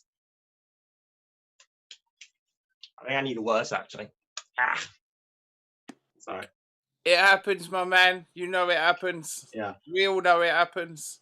All right. I'm going to restart that. I'm going to restart the words. Okay. Are you going to say something? You're staring at me like you're going to say something. Make me feel like nothing. Your stupid jokes, jibe comments, torrents of abuse you choose to say day after day. And you tell me to move. You tell me to move. You tell me to move. Move from your face, my slant-eyed race, with a mask we wear for protection. We don't spread infection. Yes, contagion's raging. Hundreds of thousands have died because China lied. That's not my fault. Now you think you won't eat chink food. You're not in the mood. You're hungry to smash our shops and takeaways, destroy our livelihoods because you think you should is what we deserve. We have a lot of nerve coming here. Now I'm waiting for your call to attack, for you to smack me down like you did with Jonathan Mock on Oxford Street. There you beat him, split lip, black eye, made him cry, ran it back home to the land of chink. It was actually from Singapore. That's the same thing you think. And our ethnicity is not a virus. This is the true crisis. You call us liars, genetically engineering a virus to wipe you all out. But 5G towers, police state powers, disappearing anyone who exposes the truth. Because you can't separate the government from its people. You only blame us. And you don't care if we're Chinese or Japanese or Vietnamese or Malaysian or Thai, Korean, Filipino. We all look the same, so you treat us the same. But you're the true pandemic, endemic with this fear and hate spreading across the globe like a plague with terror and violence. Silence of the majority, so the minority have to speak out against the discrimination, alienating us, looking over our shoulders in fear, because the hate is right here, not just in London, but Mank, Brum, where the rages humdrum, Bandy Huang. You told us to take a fucking virus back home. You swung at our friend, who only wanted the horror to end. And you caught up the school. You say, Mr. Smith, I for Tiff and Mrs. Ting Tong, Mr. Ching Chong, sending their dirty kiss to class, total fast, you'll have them mix my precious angels. And you think this is a joke? But it's no smoke without fire, and I'm no lie, because this happened in Toronto and New Zealand, and no longer can I sit on a fucking fence. This isn't fucking anecdotal evidence. And if it was, it doesn't make it any better. Hey, I don't want to hate to fester, because I'm no Gandhi, I'm no Mother Teresa, I'm no saint, not trying to paint with a black tar brush, hush anyone I disagree with. Because I'm no SJW pretending I'm better than anyone else, because I'm full of fucking shit. Let's face it, I'm a big fat fucking hypocrite. I've been as racist as the racist I'm discussing now. Wow, I said some stupid shit without even knowing it. Just ask my sister, who I could explain to 12-year-old me why I shouldn't like a Facebook group called, you want to see my ID? I want to see your passport first. Wait, that's worse. After 7-7, I was nervous. I've seen turbans that make jokes about watermelon, fried chicken, cherry picking the best jokes to get a laugh, a pat on the back. God's a right, ignorant twat. And because I confess to my ignorance, that doesn't make me a better person, that's for certain. Because I said that stupid shit just to get a rise, and that's not right. I apologise. Because I'm not trying to gaslight or start a fight, pit us against each other, turn brother against brother. Because we all need to stick together, whatever the storm might bring, and apart we can't win. But we need to think about what comes after. We're good or bad to each other. Because there's light at the end of the tunnel, as long as we pick each other up rather than kick one another down. And maybe that's cheesy as fuck, and I should shut the fuck up. I need to say this, because we didn't cause this crisis. We're not liars, and their ethnicity is not a fucking virus. Thank you. Hey, James. Yeah, I salvaged that, recovered it. That's a very potent piece, man. It's hard. How does it feel to be like to admit something? I know, because I've stood on stages and done rhymes about fucking masturbation. So, you know, it doesn't get more personal than that. Yeah. So how does that feel to be like, look, because I love in writing that you get to those parts, those little pockets of your existence that you don't want to tell anyone, but you, as a writer, you have to. It's like you can't not. Yeah, this was really, it was a really hard poem to write. I wanted to write like nuanced and mature, and it was just difficult to like convey that side of it without just being like a tirade. Oh, you did it very well, man. Very well. Yeah. Very well. So yeah, you're doing well then, and you're definitely not at work today. Well, I'm not at work at the moment. I was earlier. I think I was. Yeah. Is it ever really work? Yeah. Oh, but no, it's so good to see you, man. Is that it for you? No, I've got a couple more. I was going to say, it's normally you've got a wealth of them. Yeah. So I wasn't originally going to perform these, but Tim's poem about chavs reminded me of a couple of anti-chav poems I wrote. Chav. 7 years ago now. I don't know these ones either. It's a long time ago. But I was in college, 16, 17. A couple of my friends said, we're going to start a chav busted agency when we leave school. So I thought I'll write a couple of poems about that. One rhymes, one doesn't. It's a rhyming one. This works better in person because I have audience participation. So, who are you going to call? Chav busters. I ain't afraid no chavs. Pot-sized belly spills down to Nike trainers. I flushed my chain down the drain. It started to rust. Chavs never seem to know when their trousers are far too low. That fashion trend's crashing to a dead end. That bling is outdated and so overrated. Chav takes a crack. Will it snap back? Boom, bang, there goes that slang slang. What's that, mate? Could you repeat? I don't understand you when you're talking so straight. Words are like poison. They chill my blood. You're dragging English through the mud. They drip drop out your mouth as words slowly ooze south. And in it, that chick is basic. Shane bus, Shane toy, ski. She's a boy. Her legs like trees. Wait. What? English, please. Be careful, blood. I beg don't trip. You might just break a hip. Careful, blood. I beg don't smoke. You might just choke. You're a complete joke. Be careful, blood. I beg don't shoot. Otherwise, I might have to extinguish your zoo. Be careful, blood. Don't wear a backwards hat, or you'll be asking, do you want chips for that? Be careful, blood. I beg don't cuss. I must have bust a cap in your ass. Careful, blood. I beg just trust. Looks like I have some motherfucking chows to bust. Stomp, stamp, I wants his boots. Clomp, clamp, I wants to shoot. Thwomp, famp, I wants to loot. Stomp, stamp, I don't need no fruit. Clomp, clamp, I just lowered in the root. Thwomp, famp, I was a brute. Thank you. Did you say Chav Busters to start with? Busters. Yeah, that's what the poem's called. And the non-rhyming version. So, who are you going to call? Chav Busters. I'm afraid of no chavs. Pot-sized bellies spill down to Nike trainers. You look so cool with your trousers around your ankles. But that fashion trend is so last year. Now I pulled down his cap. Will it snap back? Last week I sent some bling to Cash for Gold. They sent it back. Who's the father? Only a DNA test will tell. Have you heard of a gym? No, not your homie Jim who lives in flat 4A. A gym is the place where you wear your Nike, your Umbro, your Puma. Because let me tell you, mate, you don't look badass wearing Adidas on a council estate. No worry, I have my Chafter English dictionary. My water can is locked and loaded with industrial strength makeup remover. A belt. Some cash to ease their tiny temples. Or maybe we'll take a trip to Denver. Hire a good cook and we'll have to go to McDonald's.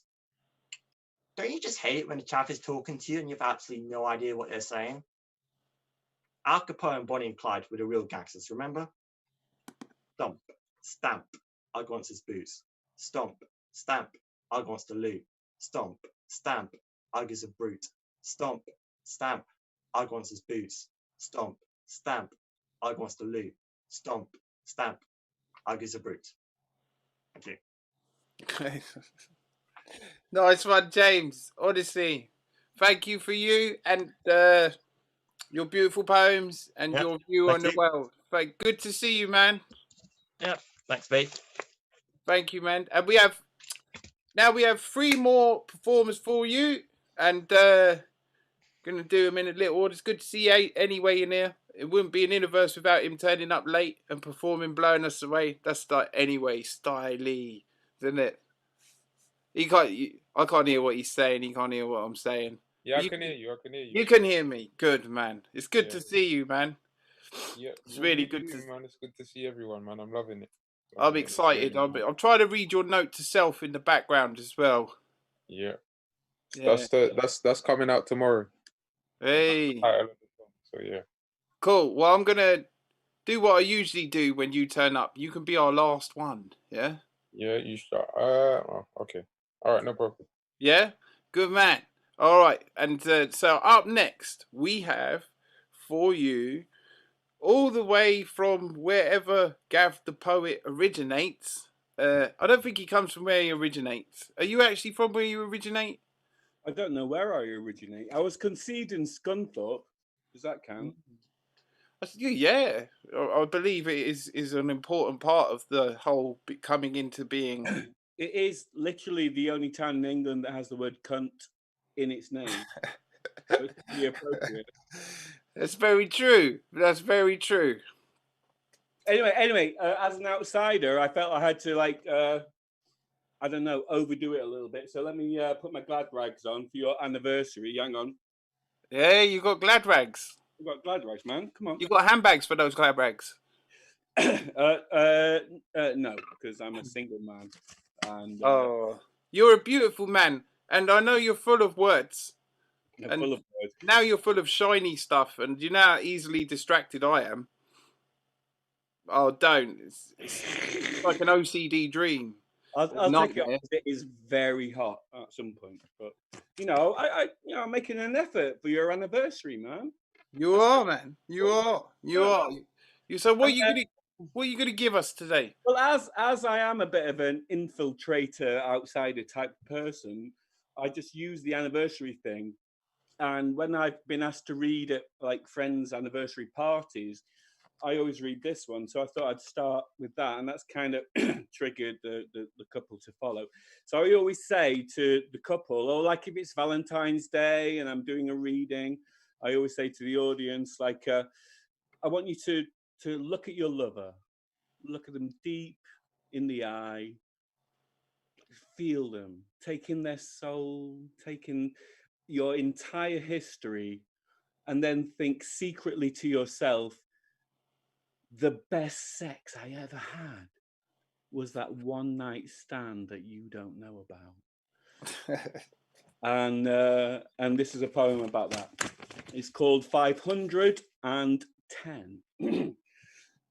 Completed, depleted, their essence secreted, their duvet devoured and riverbank sheeted, her hair all tousled, they wriggled, they rustled, they arched and stretched and meddled and muscled, his jaw still gaping, her thighs still shaking, the hotel floor like a scene of a break-in, the loud headboard rapping and gluteus slapping, the heralds of conquest, of fucking, of tapping, bring up that Narcissus and the echoes he gives as they don't even care she's someone else's missus. It's the thrills and spills and spinal chills, the tickles and tackles of mutual wills that have muted their caution in blushing contortion, neither thinking it over, neither one of them orphan nor sober nor guilty, just pushed to the hilty on plush puckered pillows and corrugate quilt.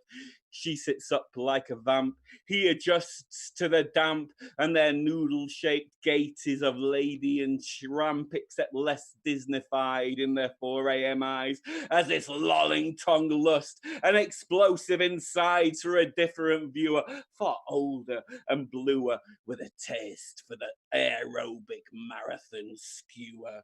And then when passions settle in the stamen, the petal, though resisting an encore takes all of their metal, and it's only his breathing and silent one seething that is following her as she's up and she's leaving.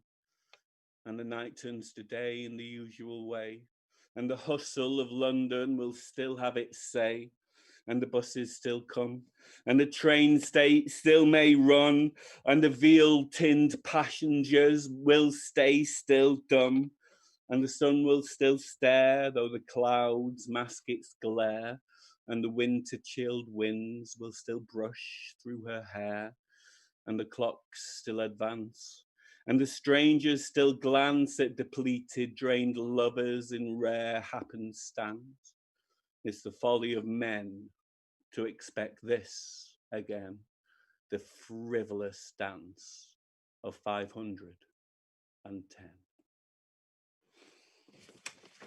Shut up.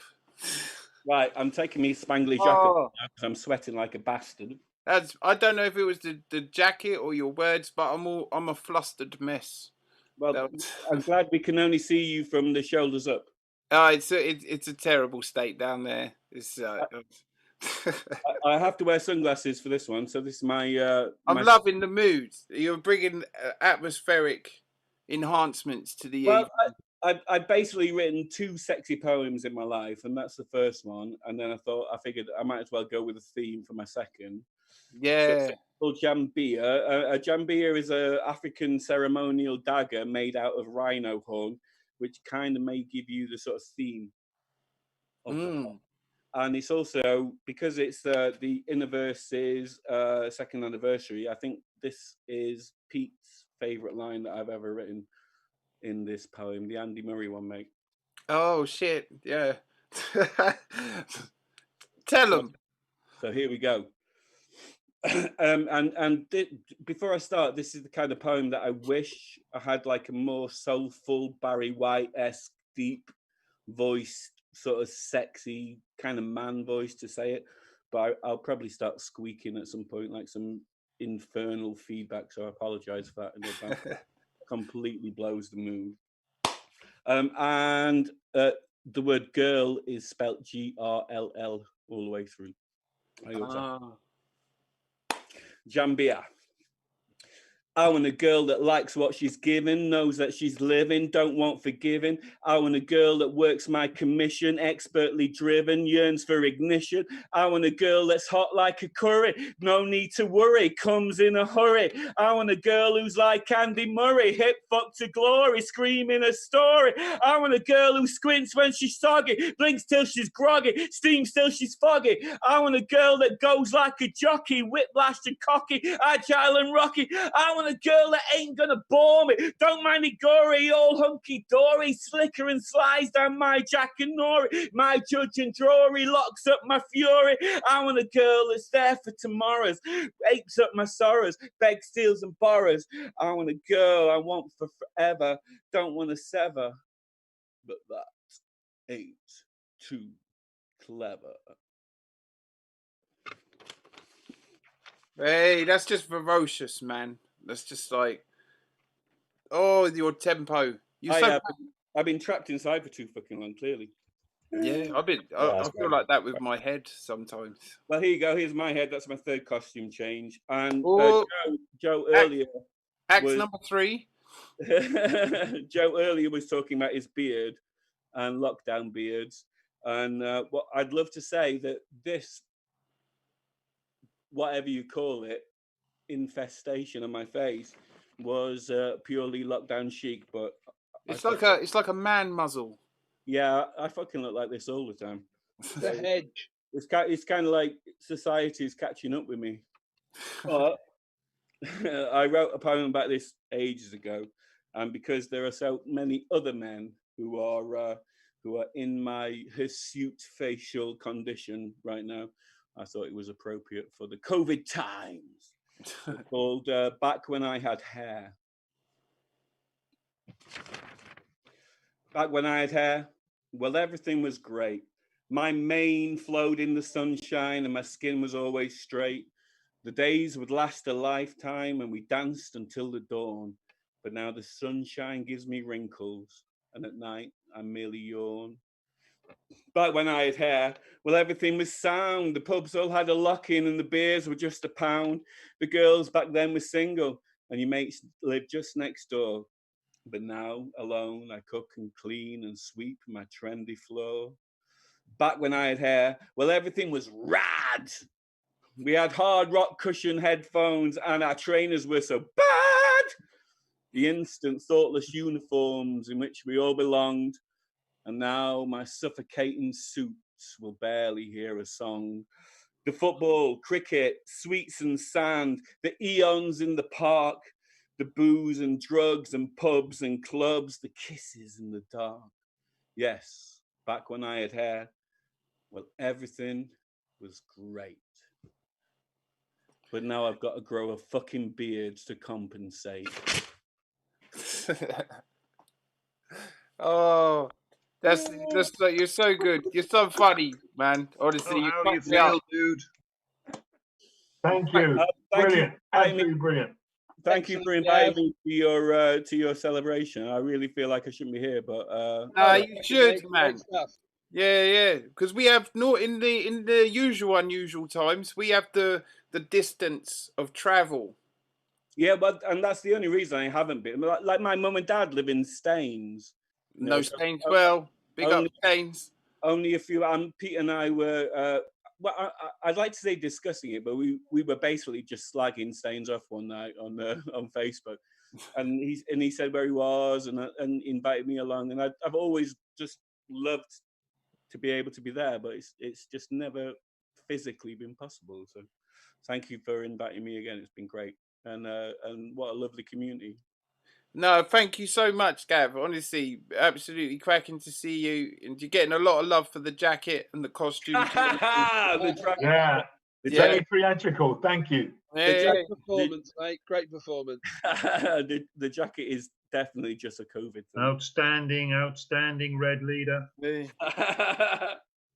So we did have 2 more performers for you, but one of them has had to disappear and he might be back. But we have the amazing, always effervescent, and been doing some of the most amazing walks lately. You put my walks to shame.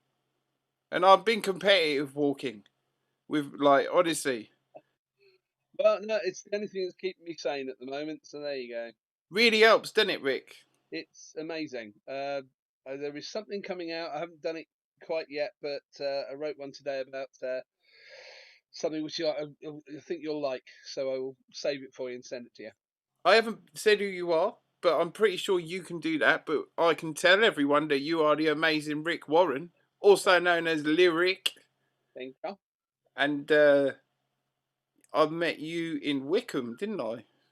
You did. You came along to one of the writers' meetings we had at Wickham Sound, and you came along and did your poetry, and well, I certainly got totally inspired to come and see you at Innerverse. So I've been coming to Innerverse since May last year. So this is my 1 year anniversary, whereas this is the Innerverse's second anniversary. So I feel very privileged to have come along and met everyone, because it is an amazing place with very, very amazing people.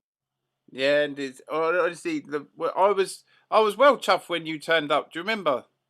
I was like, hey, it's Rick from Wickham. Oh no, he's Yeah, turned I know him. Yeah, yeah. It was only a joke that you invited us, I know, but then I just turned up anyway. No, and honestly, it's like, yeah, maybe 2 years, but when you come and you feel it, and you know, time is irrelevant. Time doesn't exist in our little It is, and spiral of it's existence. amazing how fast that 1 month goes around, and you suddenly realise, have I got something new to perform, or have I something new to do? But it doesn't matter, because you can retrace your steps. You can do some of the stuff you've done before and make that performance a little better.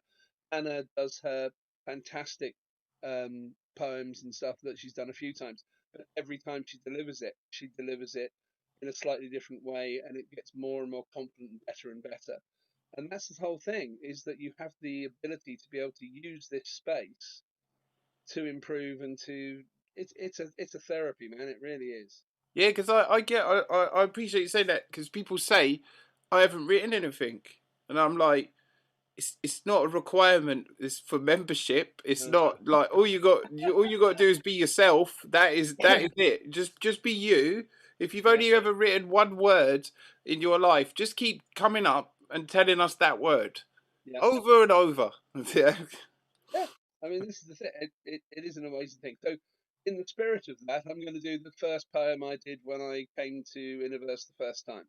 Yay! Which was my old one about my old house when I used to live, and well, basically it was my family home, and it meant an awful lot to me, and still does, even though we moved out a while ago. It was the most important place to me as I grew up. So this is called Culver Keys. It was the house next to the post office in Gerrards Cross.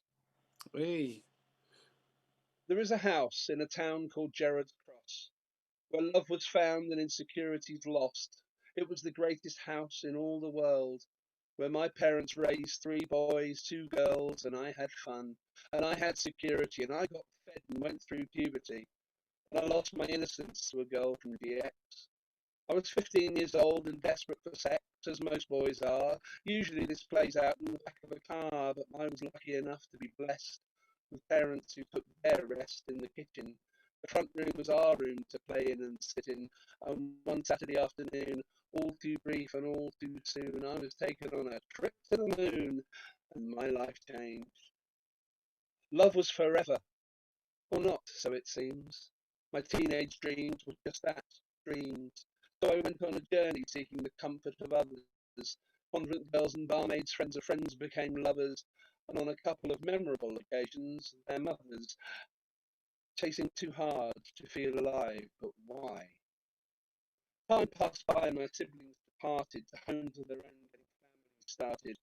And as for me, I stayed where I knew I was safe with my mother and father and my young man dreams, surrounded by fabulous friends and familiar scenes, the pub, the wine bar, and the cinema with one screen. Culver Keys was my castle, my sanctum sanctorum, the go-to destination where friends laughed, loved, and cried, where we met on the night Freddie Mercury died. So many parties and late nights, music and fun, high days and holidays rolled into one. Sex, drugs, and rock and roll, my whole life was here. The house was the whole world to me, where I would stay forever, and nothing was denied, where I would stay forever, safe and warm and satisfied, where food was the bandage that healed all wounds, broken hearts soothed with treacle tarts. Dinner always at the table, eating together kept things stable for me and my mum and my dad. I realise now one thing was strange. There were just the 3 of us, yet the portions never changed. Mum cooked for 7, even when the other 4 had left. Her love was in every morsel, and leaving something on your plate was to question her love. So you ate. You ate everything, and then you ate more, and doing so wasn't a chore. She was a great cook. Rubik's and stews, biscuits and cakes, a pleasure to eat everything that she makes. The boy, I got big, and then I got bigger. I was set on a path where food is love, and love is food, love is good, and good is where I want to be. So now, when I need to change my ways, turn fat into fit, turn misery to joy, I must take that return journey back to the boy, back to when I was free, back to the love, the security and simplicity, back to the days of Culverkeys. Thank you. That's too beautiful. I know I hate to do this to you, but Yeah. you were crackling. And I didn't know if it was just me until people messaged me saying you were crackling. Yeah. Talk. Oh, man. Talk now. Like say words, say things. One day I got up and I went for a walk and I thought I'd just go over the thing and do the whatever and blah blah blah blah blah. What? Yeah, Happening it's like you're not crackling. Where's your microphone? On the computer somewhere. I normally wear a headset, but I didn't wear it today. I know. Do you reckon if you? I think it sounded like something. Let me try the headset. Okay. It warrants another go. It really does, because honestly, Rick, I do not ever want to. I didn't want to stop you mid flow in case it was just me, yeah, and then everyone else is going, no, it's not just you, and which is good because often I hear noises that are really not there, and it's a beautiful piece. We need to hear it in. Yeah, and it is so beautiful. Hang on, I can't even change the mic now. Oh, yes, I can. Hang on.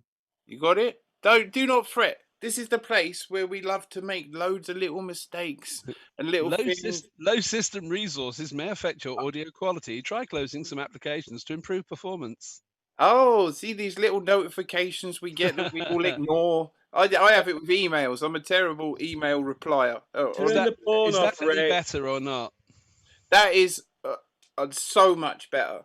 Oh, great. The one time I thought I'll be cool and not wear the headset. And do you know the thing is, right? You're reading something so deeply personal about home and child. Now you've got to do it all again. So no, that's fine. I can do this now with more. I shall do the Gav version. Okay. That is a house of. So now, are you ready, Rick, to give us that again? Yes, I am. Are we ready for Rick? Do you Hang want on. me to? Are we ready? Let me have my Rick. Let me just drink my pint of wine. Drink a whole pint of wine. No, I've already had most of it. Hey, I want a pint of lime. That is lime. Along with you, Rick. I've had quite a day with limes. In support, like I'm your backing dancer. I shall do it. I shall do it then. So, right when you're ready. Shall I do? I shall do this in the style of Anthony. No, I shan't. No. Culverkeys. There is a house in a town called Gerrard's Cross where love was found and insecurities lost. It was the greatest house in all the world, where my parents raised 3 boys, 2 girls, and I had fun, and I had security, and I got fed and went through puberty and lost my innocence to a girl from GX. I was 15 years old and desperate for sex, as most boys are.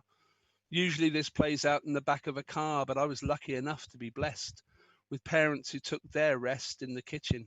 The front room was our room to play in and sit in, and one Saturday afternoon, all too brief and all too soon, I was taken on a trip to the moon and my life changed.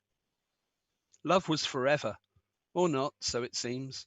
My teenage dreams were just that, dreams. So I went on a journey, seeking the comfort of others. Convent girls and barmaids, friends of friends, became lovers, and on a couple of memorable occasions, their mothers, chasing too hard just to feel alive, but why? Time passed by, and my siblings departed to homes of their own, getting families started. And as for me, I stayed where I knew I was safe, with my mother and father and my young man dreams, surrounded by fabulous friends and familiar scenes, the pub, the wine bar, and the cinema, with one screen. Culverkeys was my castle, my sanctum sanctorum, the go-to destination where friends laughed, loved, and cried, where we met on the night Freddie Mercury died. So many parties and late nights, music and fun. High days and holidays rolled into one. Sex, drugs, and rock and roll. My whole life was here. The house was the whole world to me, where everything was possible and nothing was denied, where I would stay forever, safe and warm and satisfied, where food was the bandage that healed all wounds. Broken hearts soothed with treacle tarts, dinner always at the table. Eating together kept things stable for me, my mum, and my dad. I realise now one thing was strange. There was just the three of us, yet the portions never changed. Mum cooked for 7, even when the other 4 had left. Her love was in every morsel, and leaving something on your plate was to question her love, so you ate. You ate everything, and then you ate more, and doing so wasn't a chore. She was a great cook. Roast and stews, biscuits and cakes, a pleasure to eat everything that she makes. But boy, I got big, and then I got bigger. I was set on a path where food is love, and love is food, love is good, and good is where I want to be. So now, when I need to change my ways, turn fat into fit, turn misery to joy, I must take that return journey back to the boy, back to when I was free, back to the love, the security, and simplicity, back to the days of Culver Keys. No, Ricky was better the first time. I know. I'll do it again. Now that's why you had to do it. There is so much amazing. You know when you read a great poem, you read it again, don't you? Yeah. It's bore repeating, mate. There's too much in there. There's too much. The food is the bandage that heals all wounds. The food is the bandage that healed all wounds, and it was this broken hearts healed with treacle tarts, because that was one of the things my mum used to make all the time. If we were sad, she'd always make this treacle tart, which had extra pastry on the top, and it was just wicked. No, like in my family, my granddad was one of 11, yeah, and his meal that my mum and all that would cook, his breakfast would come with like 12 slices of toast and just fucking honestly like monstrous meals. I love it. I want to go there. When it just became me, my mum, and my brother, the monstrous meals still came along. I know. I use it as an excuse, but I loved every moment of it. Yeah, me too, man. It was the whole thing about my childhood. It's one of these ones you look back and you say, "Oh, my childhood, blah blah blah," and you go, "No, mine was bloody fantastic." Oh, I was nothing but loved and nourished. Yeah, and I have no excuses from my childhood apart from the fact that I got to enjoy an awful lot of food and I loved it. But hey ho, there you go. I Anyway. really am just I relate so much to that poem. It's cool. Beautiful. Thanks, man. Yeah. But I say that was the first one I did. The first Innerverse I went to, which was May last year. So that was a year ago. So again, happy 2nd anniversary to the Innerverse, or Innerversary, as you quite rightly called it. I just play with words and shit. Go a couple more. Now I'm going to do 4 rather than 3 because I've done one twice. But I don't see no one complaining. These are short. These are short ones. And if they did complain, we'd ignore them anyway. And this one I did earlier on today. So I wrote this one earlier today, and it's still painful. And it's called Silvered Steel. Silvered steel delivers a glancing blow. Pain bursts bright in a pyrotechnic light show. Furious fireworks explode in my head. A profusion of contusions, confusion and dread. Staggering, falling down in the dirt, suffering the shame and the blame and the hurt. A cry escapes, a howl of pain, fearing the damage that's done to my brain. Fingers tentatively run through my hair, feeling for a wound that just isn't there. No blood, no gash, no outward sign. To show the world that I'm not fine. Shock, humiliation, embarrassment, and more.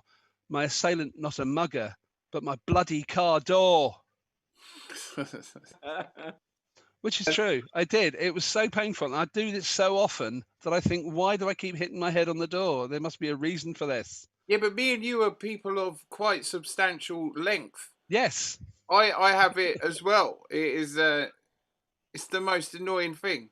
Oh, the same thing. My boot, when it opens up, is a ½ inch too low, and I hit my head on it so many times. And do you know what else is deadly for us? I don't know if you've experienced this one, but have you short people during rain and they have umbrellas? Yeah. They're like little swordsmen. Short people. I love short people. I love all people, but when it rains, just don't come near me with your umbrella. please. It's very true. Can I add one more to this list as an equally tall person? Go on then. Dorset. If you ever go to Dorset, Yeah. all the cottages are designed for like people who are no more than 5'2". It's basically Hobbit Town. It is essentially Hobbit Town, yeah. Yeah, it is Middle Earth, really. You're right. I'm never usually regionalist in any way, shape, or form, apart from anti-Manchester, and everything else I love about it. But the heights. Okay, I got I'm one. bald. I had a full head of hair before I went to Winchester. I got what one else more. you got for us, Rick? I got one more, if I may. This one's called Castaway.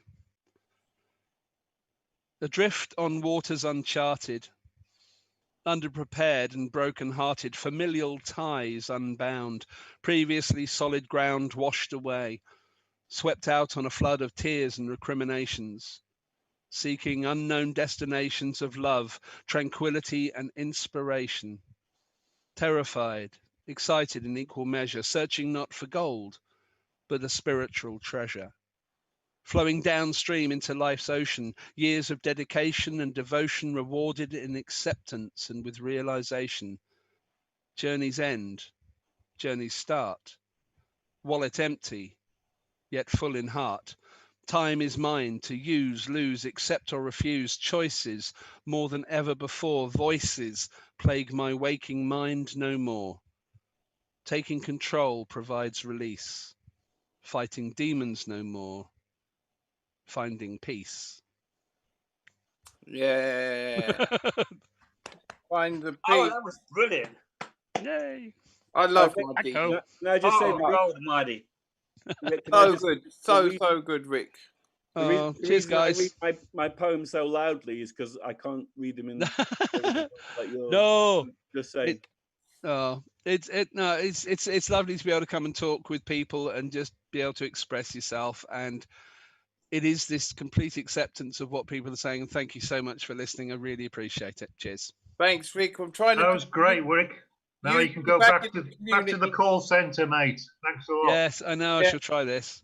Yeah, man. It Rick. sounded Thanks, so much Rick. That was really great. Thank you. Sounded better. It was really good. I will have to keep this damn thing on. You're gonna have to. So now we're due. Where is I he? see him out marching around. He's out Anyway. marching. He's a man on a mission at the moment.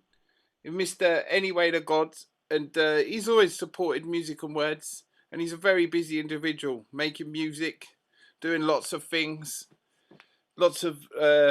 He's very cerebral, aren't you? And now you're outside. Can you hear me? Yes, I can. Appreciate it. We can hear you, and I know it's sketchy doing this on the move, but we love sketchy, don't we? It's all right. That's it's challenges. You accept the challenges. You know what I mean? think if ever there was someone who could take the challenge of performing something while walking round the streets of Slough, yeah, it is you. Yep. So what are you Definitely. going to tell us anyway? What are you going to tell us? So I had initially planned to do some couple things to music. I was gonna do.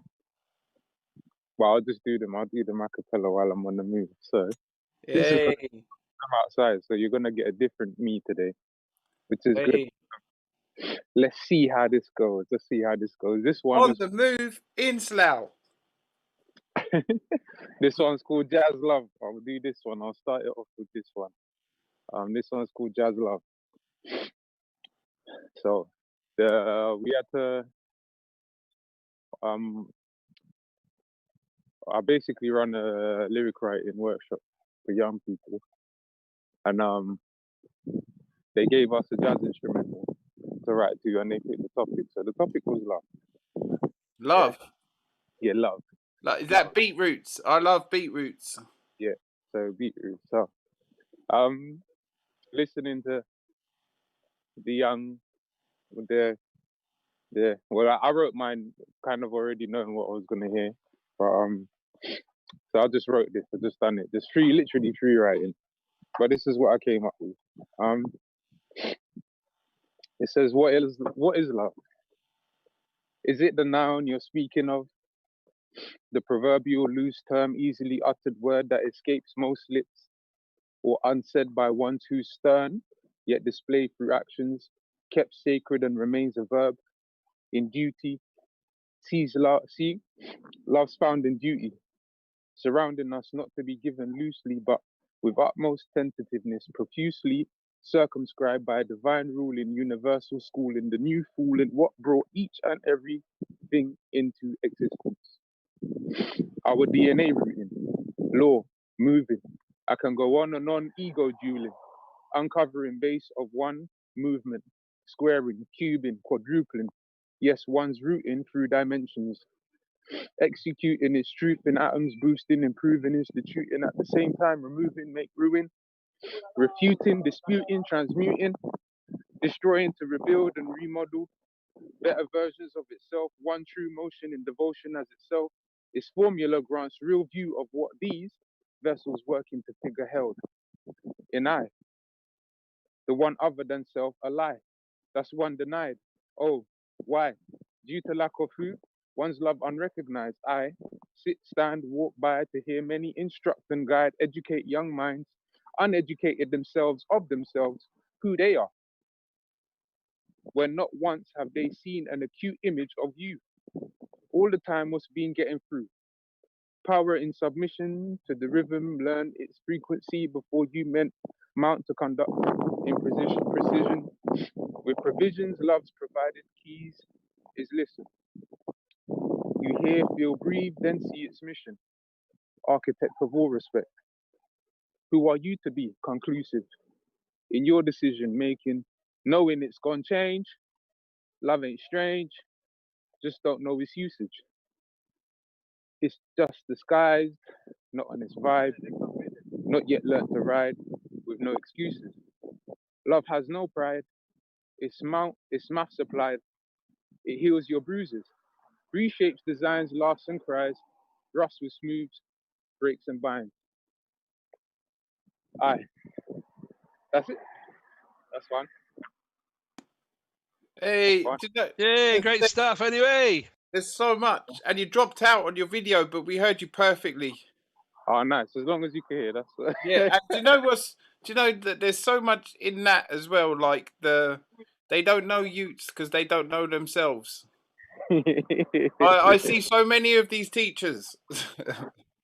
These Yeah. teachers. Yeah, I do. And yeah, so I relate a lot, but you know. You just know. You got more for us on the move in the town. I got more. I'll give you some more. See, people tell you know what people say about Slough streets. Listen, if you carry good within you, there's nothing to fear on any street, is there? That's right. Mm. That's right. That's right, man. Mm. You will know my name is the Lord. Right. This one's called Take Time. I wrote this the other day. So it goes. This one's a bit more rhythmic. You've got some wind turbulence there, mate. This one's got a bit more rhyming pattern to it. So let me put my hood up to stop the wind. So I got Bluetooth on. All right, so this one's called Tech Time. So it goes. Tech time, I organize the will and right. My one life, one chance I'm giving, fight to live it right. Permitted sight for seeing, bring to being God's vision bright. Rectify the thoughts I find to free in imprisoned light. Address reflections of my own, the message that's projected in my setting, seeing dejections, acknowledge to correct what's wrong. Responsible, being grown, no telling the ending, bro. So utilizing, euphemizing, running my vehicle. What's done can't be unwritten, so in dealing must see it all. Being tall, confront the bull in view. I got weeding to do, gardening tools, pull lessons from the shit and spread the minerals. Tilling manual, applying all I do, make beautiful. Survey the pages, plot, board, defense and part, protecting the investment, be at peace, secure what sacred guard. Against the odds and oppositions, praying hard, escape perdition, stay in regard and recognition of Allah remaining God living. Tech time. Tech time. Mr. Take your time. Take your time. That's tech time. Yeah, you always make me think deeply. That's the whole point. Do you know what?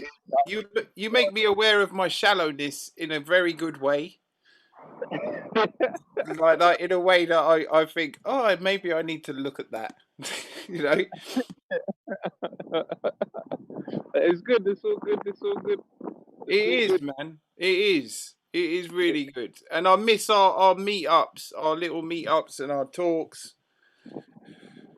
And yeah. And this, yeah, you make me think. So my head goes, you know. That's one the things. It's all thought provocative. Oh, I love provocative thought. That's what I was saying in my art piece. Like, I think it doesn't matter what I think art is or anyone else thinks art is. Art is art. That's right. Yeah. That's right. You got more for us on the move. I've got more.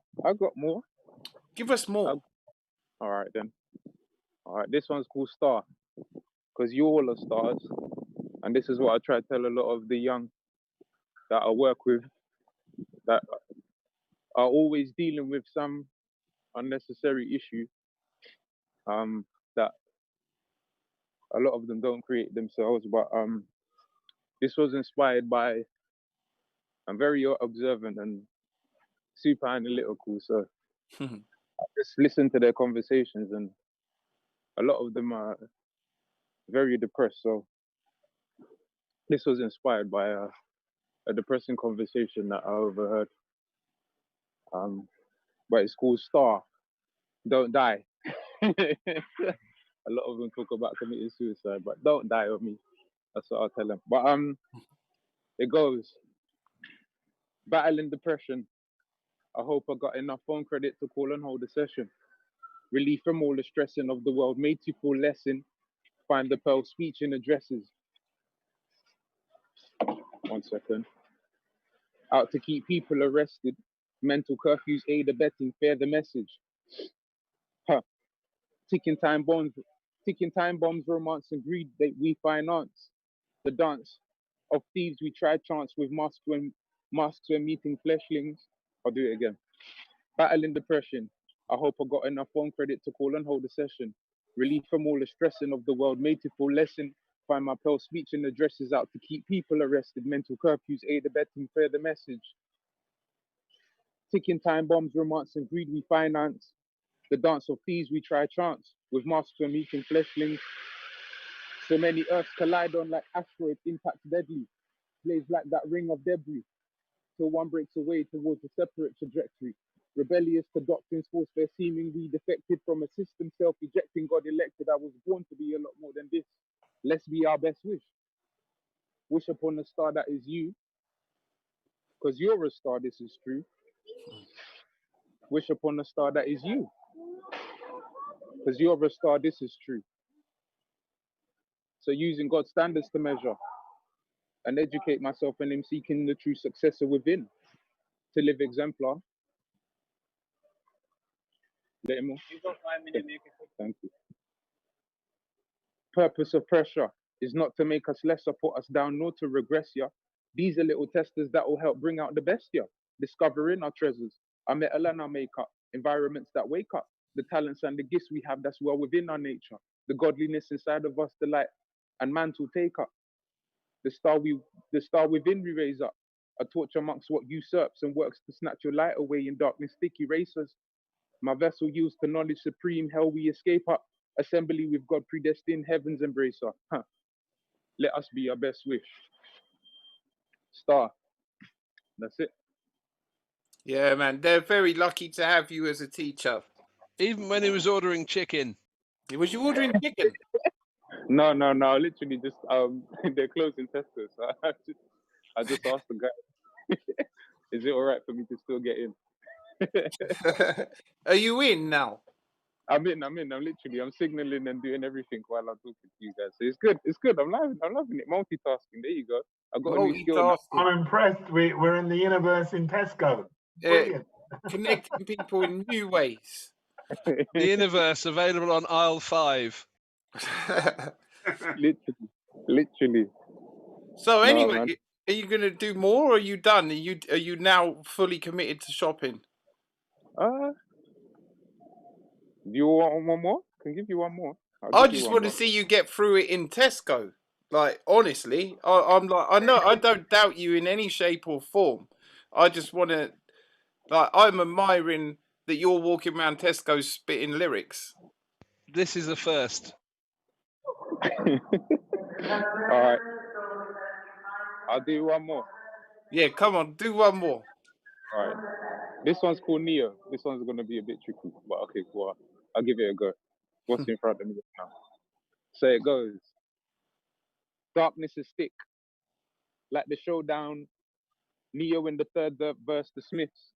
A mass virus is surrounded by cesspits alone or admits, like truth standing stiff amongst lies, the stink, the smog, the tint. I can't see a thing. Forces innately to look toward within. My compass it spins. The magnet is him, honed in to focus, sense true direction. Forever linked, brightening the light beacon critically. I think battle on the brink. Alert rest the hints. Alerts rest in hints. A break taken, prayer saving spirit needs a drink.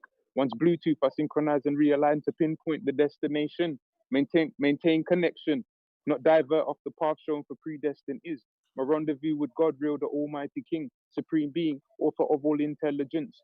May training commence. Trials are sent.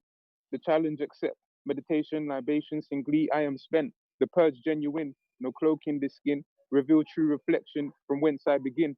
My source origin, returning, discerning, relearning, a new dawn, the season, the spring. From one motion in, my place waits the fit.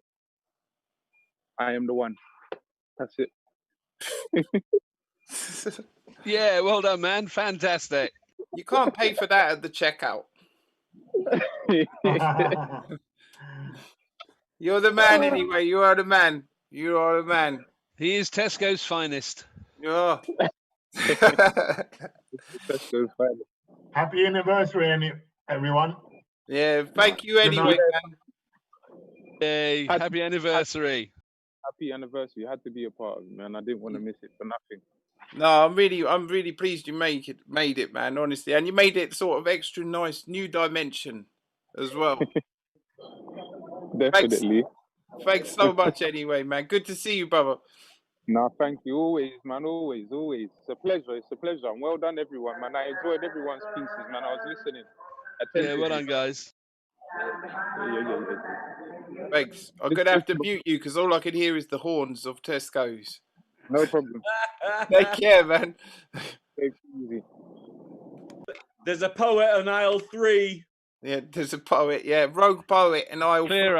Clear up, poet on aisle 3. He's going the opposite way down the arrowed aisles. That's usually the one. Oh, well, look, it's come to that time of the evening where we're at the end. We're at the end. We made it to the end. Steve, how are you, my friend? He's got his thumbs up. He's alive and well. You got to give Steve loads of love. He's been making sure you see, hear. And well, thank you, Steve. Awesome job. It's really cool. It's really cool. And yeah, thank you all for coming and making the anniversary. I have a debate of. I usually end with the rhyme soul because it just does that. And then I was like, should I do my offensive rhyme? And I'm like, no, because it's everyone. I don't know. Do you want to be offended or do you want to end with a bit of soul? Offended? Offended. Offend me, Pete. I've never heard it before. I need to hear it. Come on. Do both. Okay. I could do both. I could do both. All right then. So roll up, listen. Whilst I was out mooching on the missed out mission and trying to make up for a life of misgivings and really trying to appreciate this gift that I was given, a steep amount of bullshit has been detected. Media has swamped the masses and there's some strong smelling scents oozing from the gases. Because apparently now you can't say this or that without everybody getting offended. Well, I say good. Just be offended. I'm offended regularly. It's tasty air to breathe. Character building and revealing opportunities. I mean, take a moment, if you will, to imagine this fight's end spill, the overkill from their over-swallowed and overeaten sensitivity pills. Where we live in a world where no one's feelings are ever tampered with. And we all just nod and agree and coexist in some sort of utopian society's robotic bliss. where we never disagree, debate, or argue one little bit. Now, sounds absolutely hellish, doesn't it? Now, I don't think I got that misread, but it sounds an awful lot like walking round living dead. Plus, we're living in the I'm age, where image made others second rate. So it's no wonder we can't handle a debate. We were too busy wondering if we looked okay whilst throwing outrage that was exposing the fear to the gateway that we'd wrapped up in insane because the I'm age had us forget about us. We got lost in a fog of forget-me-nots that tied us in knots that crossed us and lost us. So please, this comes really highly recommended. Just be offended. Just be offended. Process it all up inside. Allow it to move through you, its growth in this rocky ride of life. After all, what's more important? Being happy or being right? That was offended. I wrote that off at the back of people were... I don't normally explain, but it just shocked me that people were offended and then went on to offend people because they were offended. and it just, I just was like, that is that how offense works? I don't understand. What happened with just being offended? You know, was the whole point. It's not going to kill you. You don't have to cry about it. But it was great Bill Hicks joke, Pete. It was like when all those pro-lifers in the States went around murdering like abortion doctors. It's like pro-lifers killing people. Like, what the fuck? I know. I've seen there's so many ironies and everything. I see people preaching meditation and then like doing the opposite, and it's like, well, it's only because you've set yourself up into that trap. You're a human being. You're full of all aspects of everything, and we get caught in ideals, myself included. I can't speak for the world, but it's so I will end on this because this is how we usually end. And I haven't performed this in ages because at the last one I performed the one about my dad, which then got me feeling a lot. It was really, yeah. So I love reading that poem about my dad, but this one is how we usually end. Is soul here, try to listen clear. I don't follow no religions, and I am not contained by the conditions of others' superstitions, and I don't follow no other man's plan. I follow my own footsteps. Through introspect and retrospect, they project and protect a future project for hindsight to collect. And I follow the evidence of experience. And I try to follow intuition, but I get regular intervals of brain interference. And I am no God, but that's not the line.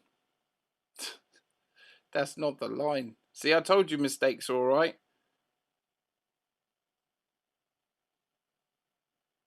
I'm thinking now. Can you see the thinking? I can.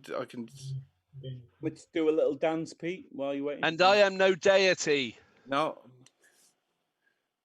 And I don't follow no other man's plan. I follow my own footsteps through introspection. And I am no deity. They project and protect a future product for hindsight to collect. And I spend time on a shallow land where my shadow lends an underhand to help me overstand, showing my feet where the street held them through the streets of deceit and defeat. And I am no God, as I am contained by a human who is exceptionally odd, who gets distracted by shiny and a well set to try me, especially when the girl damn windy and the soul fuel gets all grimy and says, come on then, try me. And all this think positive I find obnoxious, because this soul needed to acknowledge the opposite. As my burdens don't lessen by letting them get dressed in dressings of prayers and blessings if I'm not addressing them to learn the lesson. And I am no deity. Just look at the weight of me. I'm earthbound. I laugh at predictions of where all these people think we go in the next round. I've got news for you. Look around. That's right, that's it. When it's gone, it's gone. So hold the soul next to you tight. Squeeze it, adore it, love and have all of it, because life is too quick and these vessels are limited. And I carry unlimited potential in a limited vessel, and I only exist in a moment's schedule, so schedule them regularly. Because you never know when I'm bound to leave. As I only experience what I need to see. So please treasure, adore and appreciate me.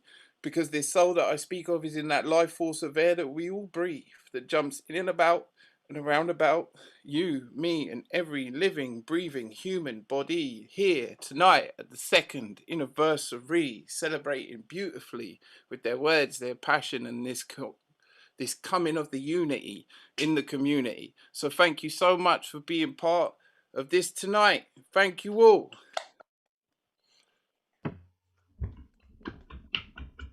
Been really lovely. Thank you all the people who were on YouTube. Thanks, Pete. Doing YouTube stuff. Whatever YouTubers do, they comment and they say stuff. Tom Putman, who is a beautiful man, he was on there. Kitty Whitelock, an amazing singer. There's a few more. Dean Wright, a tattooist who I keep betraying because I bought a tattoo kit and have been tattooing myself. But I love you, Dean. You know that. And Mr. Minus Tone, who's not here. Mr. Matt Fleming, who runs a wonderful night in Windsor called Music and Words. He actually has one tomorrow night, which you heard Ethan talk about Beetroots. Tomorrow's night is a Beetroots special. So check out all the young people spitting their inner selves out there for whatever young people do. We're all the results of being young once. So, we're here. So yeah, and who else is there? We got Sard from Homeslough, beautiful man. That man there, he popped in here. Who remembers him popping in here and reading poetry? He thinks we forget. We don't forget, Sard. You think you sat there in the comfort of your house getting away with not performing? Not happening. Just not happening. So yeah, thank you all who supported and all are here tonight. All you wonderful performers who made it all the way in the comfort of your own house. You travelled so far. You sat through it all. I didn't have a toilet break. Quite concerned that I still don't need to go. But worrying. It is worrying, especially as I've had. Sort your prostate out, mate. You should go and go and see a doctor about that. Full of sexy lime juice. Is that lime juice, Pete? I mean, it was under your desk. It has been a long 3 hours. I'm just putting two and two. Being a good one one of those people that got a rhyme about them earlier, I am into recycling. I'll leave that to your imaginations. And the only reason I'm in that lifestyle is because I'm just a starved fat man. That's all it is. I'm just a fat man. I feel for the big